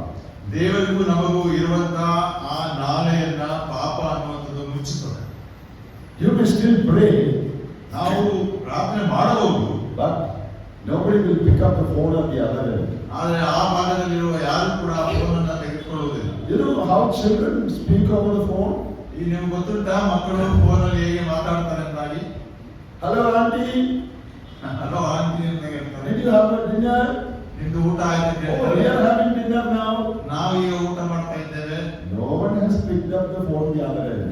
ಆ ಭಾಗದಲ್ಲಿ ಯಾರು ಉತ್ತರಿಸ್ತಿಲ್ಲ. Oh, the child keeps on talking many things. ಆದ್ರೆ ಮಕ್ಕಳು ಅನೇಕ ವಿಷಯಗಳನ್ನು ಮಾತಾಡ್ತಾ ಇರ್ತಾರೆ. Many times we are like that. ನಾವು ಕೂಡ ಅದೇ ರೀತಿಯಲ್ಲಿ ಇರ್ತೇವೆ. ಅನೇಕ We are praying. ನಾವು ಪ್ರಾರ್ಥನೆ ಮಾಡ್ತಾನೆ ಇದ್ದೇವೆ. The Lord has not picked up phone the other end. ಆದ್ರೆ ಕರ್ತನು ಆ ಬದಿಯಲ್ಲಿ ಆ ದೂರವಾಣಿಯನ್ನು ತೆಗೆದುಕೊಂಡಿಲ್ಲ. What a miserable life that will be. ಎಂತ ಒಂದು ಕ್ಲಿಷ್ಟಕರವಾದಂತಹ ಒಂದು ಜೀವಿತ. But every time you pray, ಪ್ರತಿ ಸಲ ನಾವು ಪ್ರಾರ್ಥಿಸುವಾಗ when you know God listens to you, ನಮಗೆ ದೇವರು ನಮ್ಮ ಪ್ರಾರ್ಥನೆಯನ್ನು ಕೇಳಿಸಿಕೊಳ್ತಾನೆ ಅಂತ ನಮಗೆ ಗೊತ್ತಿರುವಾಗ, even in the midst of the worst problems in life, you have great confidence. ನಮಗೆ ನಮ್ಮ ಜೀವಿತದಲ್ಲಿ ಅನೇಕ ತೊಂದರೆಗಳಿದ್ದಾಗಿಯೂ ಕೂಡ ನಮಗೊಂದು ದೊಡ್ಡ ಭರವಸೆ ಇರ್ತದೆ. A seventh loss, ಏಳನೇ ಒಂದು ನಷ್ಟ, loss of remorse and shame at the judgment seat of Christ. ಕರ್ತನಾದ ಯೇಸು ಕ್ರಿಸ್ತನ ನ್ಯಾಯಾಸನ ಮುಂದೆ ನಿಲ್ಲುವಾಗ ನಮಗೆ ಸಿಗುವಂತ ಪ್ರತಿಫಲಗಳ ನಷ್ಟ ಮತ್ತು ನಾವು ಅನುಭವಿಸುವಂತ ಒಂದು ನಾಚಿಕೆಗೇಡಿನ ಸಂಗತಿ. After our life is over, all the believers will have to stand before the judgment seat of ನಮ್ಮ Christ. ಜೀವಿತ ಕಾಲ ಆದ ಮೇಲೆ ಪ್ರತಿಯೊಬ್ಬ ವಿಶ್ವಾಸಿಯೂ ಕೂಡ ಕರ್ತನಾದ ಯೇಸು ಕ್ರಿಸ್ತನ ನ್ಯಾಯಾಸನದ ಮುಂದೆ ನಿಂತುಕೊಳ್ಳಬೇಕು. There are so many verses that say that. ಅನೇಕ ವರ್ಷಗಳು ಅದನ್ನ ಹೇಳುವಂತದ್ದಾಗಿದೆ. In Romans chapter 14 we read, ನಾವು ರೋಮಾಪುರ 14ನೇ ಅಧ್ಯಾಯದಲ್ಲಿ ನೋಡ್ತೇವೆ, each one will have to give an account of his life to God. ಪ್ರತಿಯೊಬ್ಬನು ತನ್ನ ಜೀವಿತದ ಲೆಕ್ಕವನ್ನ ದೇವರಿಗೆ ಒಪ್ಪಿಸಬೇಕು. In 1 Corinthians 3 we read, ಮೊದಲನೇ ಗ್ರಂಥ 3ನೇ ಅಧ್ಯಾಯದಲ್ಲಿ ನಾವು ನೋಡ್ತೇವೆ, our works will be tested. ನಮ್ಮ ಕೆಲಸಗಳು ಅದು ಪರೀಕ್ಷೆಗೆ ಒಳಪಡುತ್ತದೆ. Each one will be rewarded according to his work. ಅವನ ಪ್ರತಿಯೊಬ್ಬನ ಕೆಲಸದ ತಕ್ಕ ಹಾಗೆ ಪ್ರತಿಫಲ ದೊರೆಯುತ್ತದೆ. If we don't live well, ನಾವು ಒಳ್ಳೆಯವರಾಗಿ ಜೀವಿಸದೇ ಇದ್ದರೆ we will lose the rewards at the judgment seat of Christ. ಕರ್ತನ ನ್ಯಾಯಾಸನದ ಮುಂದೆ ಆ ಪ್ರತಿಫಲವನ್ನು ಕಳ್ಕೊಳ್ತೇವೆ ಪ್ರಿಯರೇ. Judgment seat of Christ is not to decide whether you go to hell or heaven. ಕ್ರಿಸ್ತನ ನ್ಯಾಯಾಸನ ಹೇಳುವಾಗ ನಾವು ಪರಲೋಕಕ್ಕೆ ಹೋಗ್ತೀವೋ ಅಥವಾ ನರಕಕ್ಕೆ ಹೋಗ್ತೀವೋ ಅನ್ನುವಂಥ ತೀರ್ಪು ಕೊಡುವಂತ ಸ್ಥಳವಲ್ಲ.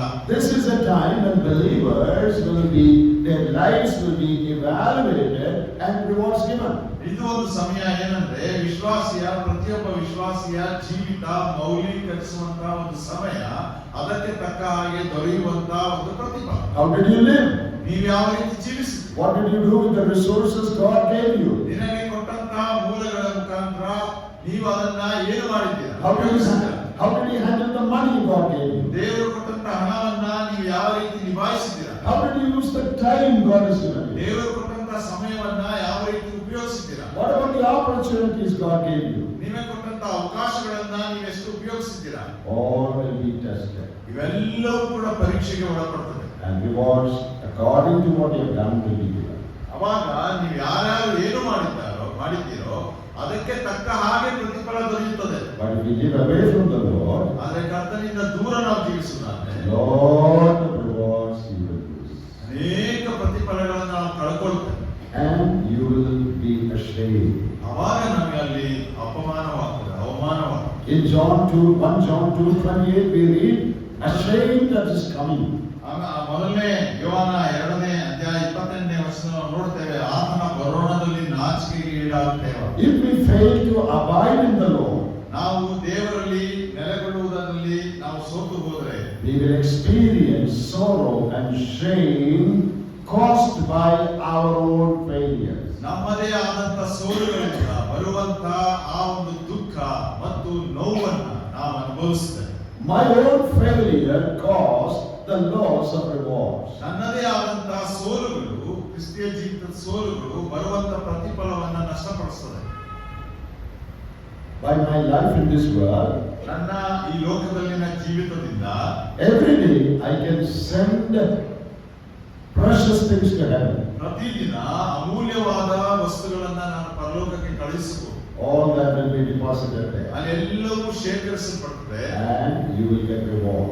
ಅನಂತರ ನಿಮಗೆ ಪ್ರತಿಫಲ ದೊರೆಯುತ್ತದೆ. But if I don't live well, ನಾನು ಸರಿಯಾಗಿ ಜೀವಿಸದೇ ಇದ್ರೆ I cannot send any precious thing to heaven. ನಾನು ಆ ಅಮೂಲ್ಯ ವಸ್ತುಗಳನ್ನ ಪರಲೋಕಕ್ಕೆ ಕಳಿಸಿಕೊಳ್ಳಿಕ್ಕೆ ಸಾಧ್ಯವಾಗಲ್ಲ. So we will lose our rewards. ಅವಾಗ ನಾವು ಆ ಪ್ರತಿಫಲವನ್ನು ಕಳ್ಕೊಳ್ತೇವೆ. And at the bima, that is the judgment seat of Christ, we will stand empty. Bima ಅನ್ನುವಂತ ಯೇಸು ಕ್ರಿಸ್ತನ ನ್ಯಾಯಾಸನದ ಮುಂದೆ ನಾವು ಬರೀ ಕೈಯಲ್ಲಿ ನಿಂತುಕೊಳ್ಳುವಂತಹ ಒಂದು ಸ್ಥಿತಿ. Loss of rewards for us and loss of glory to the Lord. ನಮಗೆ ಪ್ರತಿಫಲಗಳು ನಷ್ಟವಾಗ್ತದೆ, ಅದೇ ಸಮಯದಲ್ಲಿ ದೇವರಿಗೆ ಮಹಿಮೆ ಸಿಗುವಂತದ್ದು ಕೂಡ ನಷ್ಟವಾಗ್ತದೆ.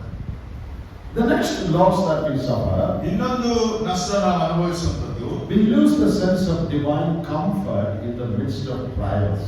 ನಮಗೆ ಶೋಧನೆಗಳ ಮಧ್ಯದಲ್ಲಿ ದೈವಿಕವಾದಂತಹ ಆದರಣೆ ಸಿಗುವಂತಹ ಒಂದು ಅನುಭವವನ್ನ ನಾವು ಕಳ್ಕೊಳ್ತೇವೆ. If we are not living close to the Lord, ನಾವು ಕರ್ತನಿಗೆ ನಿಕಟವಾಗಿ ಜೀವಿಸದೇ ಇದ್ರೆ, when we pass through sorrows and trials, ನಾವು ನಮ್ಮ ಜೀವಿತದಲ್ಲಿ ಅನೇಕ ದುಃಖಗಳನ್ನು ಮತ್ತು ಶೋಧನೆಗಳನ್ನು ದಾಟಿ ಹೋಗುವಾಗ we will have no comfort in our heart. ಅಂತ ಸಮಯಗಳಲ್ಲಿ ನಮ್ಮ ಹೃದಯದಲ್ಲಿ ಆದರಣೆ ಇರುವುದಿಲ್ಲ. In 2 Corinthians chapter 12, ನಾವು 2ನೇ ಕೊರಿಂಥ 12ನೇ ಅಧ್ಯಾಯ, Apostle Paul experienced something very difficult in his life. ಪೌಲನು ತನ್ನ ಜೀವಿತದಲ್ಲಿ ಒಂದು ಕಠಿಣವಾದಂತಹ ಸಂದರ್ಭವನ್ನ ಎದುರಿಸಿದ. He was given a thorn in the flesh. ಅವನ ದೇಹಕ್ಕೆ ಒಂದು ಶೂಲ ನಾಟಿತ್ತು. A messenger of Satan to buffet him. ಯಾಕಂದ್ರೆ ಸೈತಾನದಿಂದ ಕಳಿಸಲ್ಪಟ್ಟಂತ ಒಬ್ಬ ದೂತನು ಅದನ್ನ ಆತನಿಗೆ ಚುಚ್ಚಿದ್ದ. We don't know what exactly that trouble was. ಅದು ಯಾಕೆ ಆತನಿಗೆ ಆಯ್ತು ಎಂಬುದಾಗಿ ನಮಗೆ ಸ್ಪಷ್ಟವಾಗಿ ಗೊತ್ತಿಲ್ಲ. But we know it was something very painful. ಆದರೆ ಅದು ಬಹಳ ನೋವು ಉಂಟು ಮಾಡುವಂತದ್ದಾಗಿತ್ತು ಎಂಬುದಾಗಿ ನಮ್ಗೆ ಗೊತ್ತಾಗ್ತದೆ. In the midst of that trial, ಅಂತ ಒಂದು ಶೋಧನೆಯ ಸಮಯದಲ್ಲಿ did Paul get discouraged? ಅವನಿಗೆ ನಿರುತ್ಸಾಹ ಉಂಟಾಯ್ತ ಪೌಲನಿಗೆ? No, he prayed. ಇಲ್ಲ, ಅವನು ಪ್ರಾರ್ಥಿಸಿದ 3 times. 3 ಸಲ ಪ್ರಾರ್ಥಿಸಿದ. Lord, remove my trouble. ಕರ್ತನೇ, ನನ್ನ ಈ ಒಂದು ಶೂಲವನ್ನ ತೆಗೆದು ಹಾಕು. But the Lord said, I will not remove it. ಆವಾಗ ದೇವರು ಹೇಳ್ತಾನೆ, ಇಲ್ಲ, ನಾನು ಅದನ್ನ ತೆಗೆಯುವುದಿಲ್ಲ. This trouble is for your good. ಯಾಕಂದ್ರೆ ನಿನ್ನ ಒಳಿತಿಗಾಗಿ ಈ ಒಂದು ಪರೀಕ್ಷೆ ಬಂದಿದೆ. If I remove it, you will become proud and you will fall. ಒಂದು ವೇಳೆ ನಾನು ಅದನ್ನ ತೆಗೆದರೆ ನೀನು ಅಹಂಕಾರಿಯಾಗಿ ಬಿದ್ದು ಹೋಗುತ್ತೀಯ. So let the trouble be there. ಆದ್ದರಿಂದ ಆ ತೊಂದರೆ ನಿನ್ನಲ್ಲೇ ಇರಲಿ. But I will give you my grace. ಆದರೆ ನಾನು ನಿನಗೆ ನನ್ನ ಕೃಪೆಯನ್ನು ಒದಗಿಸಿಕೊಡುತ್ತೇನೆ. What is grace there? ಅಲ್ಲಿ ಕೃಪೆ ಅಂದರೆ ಏನು? It is the strength of God made perfect in weakness. ಅಲ್ಲಿ ಬಲಹೀನತೆಯಲ್ಲಿ ದೇವರ ಬಲ ಕಾರ್ಯಸಾಧಕವಾಗುವಂಥದ್ದು. The power that God gives us to cope up with our trials. ನಮ್ಮ ಶೋಧನೆಗಳ ಮಧ್ಯದಲ್ಲಿ ಅದನ್ನ ಸರಿಸಮಾನವಾಗಿ ದಾಟುವ ಹಾಗೆ ದೇವರು ನಮಗೆ ಕೊಡುವಂತ ಒಂದು ಶಕ್ತಿ. And when Paul realized it, ಅದನ್ನ ಪೌಲನು ಅರ್ಥ ಮಾಡಿಕೊಳ್ಳುವಾಗ the trouble is there. ತೊಂದರೆಗಳು ಅಲ್ಲೇ ಉಂಟು. But Paul says, I would rather glory. I take pleasure in my infirmities. ನಾನು ಪೌಲನು ಹೇಳ್ತಾನೆ, ಆದರೆ ನಾನು ಇದರಲ್ಲಿ ಒಂದು ಮಹಿಮೆಯನ್ನು ತೆಗೆದುಕೊಳ್ತೇನೆ, ಇದರಲ್ಲಿ ಉಲ್ಲಾಸ ಪಡುವಂತನಾಗಿದ್ದೇನೆ. I'm rejoicing. ನಾನು ಸಂತೋಷವುಳ್ಳವನಾಗಿದ್ದೇನೆ. How could Paul rejoice in the midst of such serious trials? ಅಂತ ಗಂಭೀರವಾದಂತಹ ಶೋಧನೆಯ ಸಮಯದಲ್ಲಿ ಪೌಲನು ಸಂತೋಷ ಪಡಲಿಕ್ಕೆ ಹೇಗೆ ಸಾಧ್ಯ? Because he had the assurance of comfort from God. ಯಾಕಂದ್ರೆ ಕರ್ತನಿಂದ ಆತನಿಗೆ ಆಧರಿಸಲ್ಪಡುವಂತಹ ಒಂದು ಭರವಸೆ ದೊರಕಿತ್ತು. If you are not living close to God, ನಾವು ದೇವರಿಗೆ ಹತ್ತಿರದಲ್ಲಿ ಜೀವಿಸದೆ ಹೋದ್ರೆ you will not have that assurance of God's comfort in your heart. ನಮ್ಮ ಹೃದಯಗಳಲ್ಲಿ ದೇವರು ಕೊಡುವಂತ ಆ ಒಂದು ಆದರಣೆಯ ಒಂದು ಭರವಸೆ ನಮ್ಮ ಹೃದಯಗಳಲ್ಲಿ ಇರುವುದಿಲ್ಲ. If you are walking with God, ನಾವು ದೇವರೊಟ್ಟಿಗೆ ನಡೆದಾಡುವುದಾದ್ರೆ whatever happens, ಏನೇ ಆಗಲಿ, you will have comfort and joy in your heart. ನಮ್ಮ ಹೃದಯಗಳಲ್ಲಿ ಒಂದು ಆದರಣೆ ಮತ್ತು ಸಂತೋಷವಿರುತ್ತದೆ. Even if death comes, ಮರಣ ಬಂದರೂ ಕೂಡ you will have the assurance that I am going to be with my Heavenly Father. ನಮಗೊಂದು ಭರವಸೆ ಇರ್ತದೆ, ನಂಬಿಕೆ ಇರ್ತದೆ. ಏನಂದ್ರೆ, ನಾನು ನನ್ನ ತಂದೆಯ ಬಳಿಗೆ ಹೋಗ್ತೇನೆ, I am going home. ನಾನು ನನ್ನ ಮನೆಗೆ ಹೋಗ್ತೇನೆ. That comfort will be there. ಆ ಒಂದು ಆದರಣೆ ನಮಗೆ ಇರ್ತದೆ. But if you are not walking with the Lord, ಆದರೆ ನೀವು ಕರ್ತನೊಂದಿಗೆ ನಡೆಯದೇ ಇದ್ದರೆ, you are not sure if God will answer your prayer. ನಾವು ಒಂದು ವೇಳೆ ಕರ್ತನು ನಮ್ಮ ಪ್ರಾರ್ಥನೆಯನ್ನ ಉತ್ತರಿಸ್ತಾನೋ ಇಲ್ಲವೋ ಅನ್ನುವಂತ ಭರವಸೆ ಇಲ್ಲದೆ ಹೋದ್ರೆ, In the midst of trouble, you have no comfort in your heart. ಅಂತ ಶೋಧನೆಯ ಮಧ್ಯದಲ್ಲಿ ನಮ್ಮ ಹೃದಯದಲ್ಲಿ ಆದರಣೆ ಇಲ್ಲದೆ ಹೋದ್ರೆ, Your life will be miserable, comfortless life. ಆವಾಗ ನಿಮ್ಮ ಜೀವಿತ ಶೋಚನೀಯವಾದಂತ ಜೀವಿತ ಮತ್ತು ಆದರಣೆಗಳು ಸಂತೋಷ ಸಮಾಧಾನ ಇಲ್ಲದಂತ ಜೀವಿತ. What a sad thing that is. ಎಂತ ಒಂದು ದುಃಖಕರವಾದ ಸಂಗತಿ ಅದು. Next loss that you suffer, ಇನ್ನೊಂದು ನಷ್ಟ ನಾವು ಅನುಭವಿಸುವಂತದ್ದು loss of the joy of fellowship with other believers. ಬೇರೆ ಸಹೋದರರಿಗೆ ಇರುವಂತಹ ಅನ್ಯೋನ್ಯತೆಯ ಒಂದು ಆನಂದ. In 1 John chapter 4 and verse 11, ನಾವು ಮೊದಲನೇ 4ನೇ ಅಧ್ಯಾಯ 11ನೇ ವಚನ ಓದ್ತೇವೆ. 1 John 4:11, ಮೊದಲನೇ 4ನೇ ಅಧ್ಯಾಯ 11ನೇ ವಚನ. it says, Beloved, if God so loved us, we also ought to love one another. ಪ್ರಿಯರೇ, ದೇವರು ನಮ್ಮನ್ನು ಹೀಗೆ ಪ್ರೀತಿಸಿದ ಮೇಲೆ ನಾವು ಒಬ್ಬರನ್ನೊಬ್ಬರು ಪ್ರೀತಿಸುವ ಹಂಗಿನಲ್ಲಿದ್ದೇವೆ. If I experience God's love for me, I will be able to share that love with other believers. ಒಂದು ವೇಳೆ ನಾನು ನೀನು ದೇವರ ಪ್ರೀತಿಯ ಅನುಭವವನ್ನು ಹೊಂದಿರುವನಾಗಿರುತ್ತಾದರೆ ನಾವು ಆ ಪ್ರೀತಿಯನ್ನ ಬೇರೆ ಸಹೋದರರಿಗೂ ಕೂಡ ಹಂಚಿಕೊಳ್ಳಬೇಕು. If I am not experiencing God's love, ಒಂದು ವೇಳೆ ನಾವೇ ಆ ದೇವರ ಪ್ರೀತಿಯನ್ನು ಅನುಭವಿಸದೇ ಇದ್ದರೆ I will not be happy to have fellowship with other believers. ಅವಾಗ ಬೇರೆ ಸಹೋದರರಿಗೆ ಅನ್ಯೋನ್ಯತೆಯಲ್ಲಿ ಇರುವುದಕ್ಕೆ ನಮಗೆ ಸಂತೋಷವಾಗುವುದಿಲ್ಲ. Believers who fall into sin, ವಿಶ್ವಾಸಿಗಳು ಪಾಪದಲ್ಲಿ ಬೀಳುವಾಗ one thing they will do, ಒಂದು ವಿಷಯವನ್ನು ಅವರು ಮಾಡ್ತಾರೆ. they will stop coming to the meeting. ಅವರು ಸಭೆಗೆ ಅಥವಾ ಕೂಟಗಳಿಗೆ ಬರುವುದನ್ನು ನಿಲ್ಲಿಸ್ತಾರೆ. Because they find no joy in Christian fellowship. ಯಾಕಂದ್ರೆ ಅವರಿಗೆ ಆ ಕ್ರೈಸ್ತರ ಅನ್ಯೋನ್ಯತೆಯಲ್ಲಿ ಒಂದು ಆನಂದ ಇರುವುದಿಲ್ಲ. Only if you have joy, God's love in your heart, you would like to share that love with other believers. ಯಾವಾಗ ದೇವರ ಪ್ರೀತಿ ನಿಮ್ಮ ಹೃದಯಗಳಲ್ಲಿ ಇರ್ತದೋ ಅವಾಗ ಆ ಪ್ರೀತಿಯನ್ನ ಬೇರೆಯವರೊಟ್ಟಿಗೆ ಹಂಚಿಕೊಳ್ಳುವಂತ ಮನಸ್ಸಿತ್ತು. Are you happy to see other believers? ನೀವು ಬೇರೆ ಸಹೋದರನ ನೋಡ್ಲಿಕ್ಕೆ ಇಷ್ಟಪಡ್ತೀರಾ? ಸಂತೋಷವುಳ್ಳವರಾಗಿದ್ದೀರಾ? Do you like to come to meetings? ನೀವು ಕೂಟಗಳಿಗೆ ಬರಲಿಕ್ಕೆ ಇಷ್ಟಪಡ್ತೀರಾ? Not just hear messages, ಬರೀ ಸಂದೇಶವನ್ನು ಕೇಳಲಿಕ್ಕಾಗಿ ಮಾತ್ರವಲ್ಲ, but to meet other brothers and sisters. ಬೇರೆ ಸಹೋದರ ಸಹೋದರಿಯರನ್ನ ಸಂಧಿಸಲಿಕ್ಕಾಗಿಯೂ. Is there a longing to have fellowship with others? ಒಂದು ವೇಳೆ ಅವರೊಟ್ಟಿಗೆ ನನಗೆ ಅನ್ಯೋನ್ಯತೆ ಬೇಕು ಎಂಬುದಾಗಿ ಕಾಯುತ್ತಾ ಇದ್ದೀರಾ? If you are living in sin, ನೀವು ಪಾಪದಲ್ಲಿ ಜೀವಿಸುವುದಾದ್ರೆ you want to avoid believers. ನೀವು ವಿಶ್ವಾಸಿಗಳನ್ನ ಸಹೋದರರನ್ನ ನೀವು ತಪ್ಪಿಸಿಕೊಳ್ಳಿಕ್ಕೆ ನೋಡ್ತೀರಾ. You want to run away from them. ಅವರಿಂದ ಓಡಿ ಹೋಗ್ಲಿಕ್ಕೆ ನೋಡ್ತೀರಾ. You don't enjoy fellowship in the church. ಸಭೆಯಲ್ಲಿ ಆ ಒಂದು ಅನ್ಯೋನ್ಯತೆಯ ಆನಂದವನ್ನು ನೀವು ಅನುಭವಿಸುವುದಿಲ್ಲ.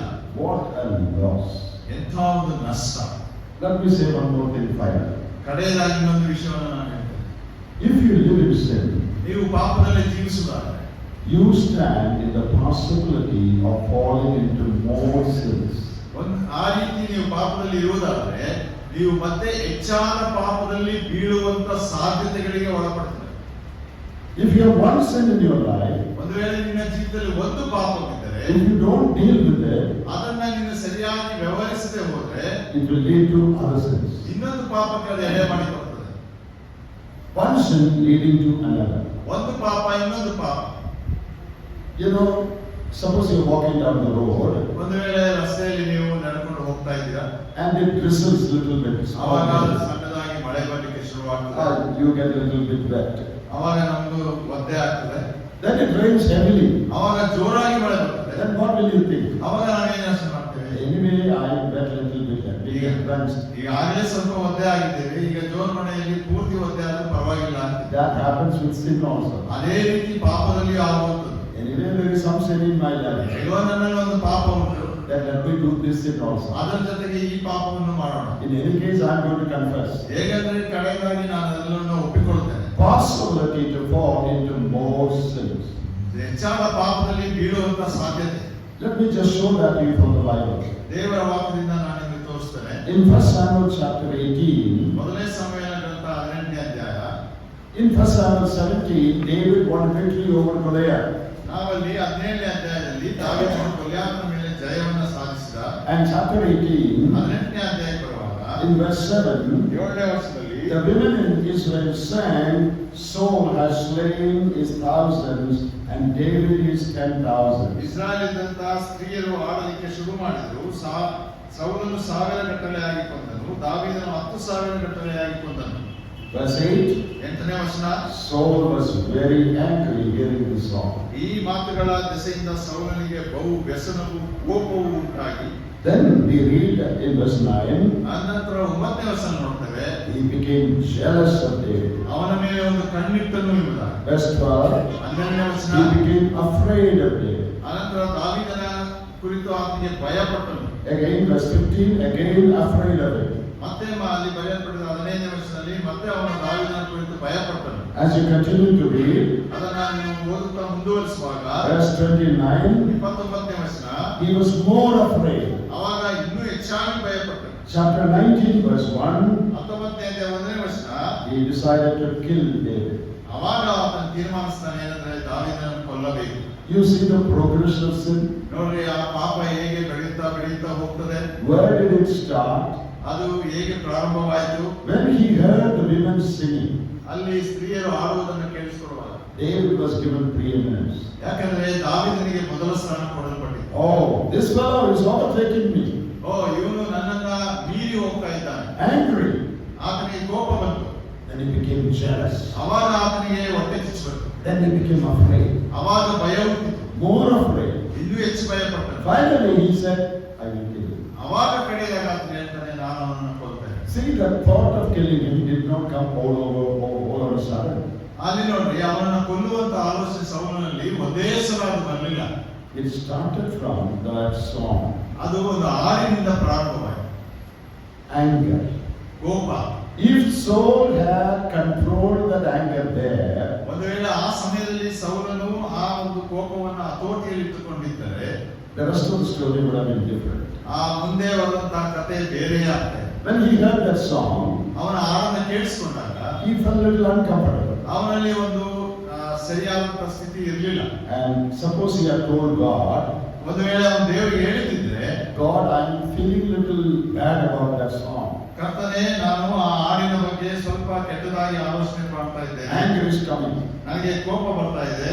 But I thank you for David. ಆದರೆ ದಾವೀದನಿಗಾಗಿ ನಾನು ಸ್ತೋತ್ರ ಸಲ್ಲಿಸ್ತೇನೆ. If David had not come, ಒಂದು ವೇಳೆ ದಾವೀದನು ಬಾರದೆ ಹೋಗಿದ್ರೆ Philistine would have gone home with my head.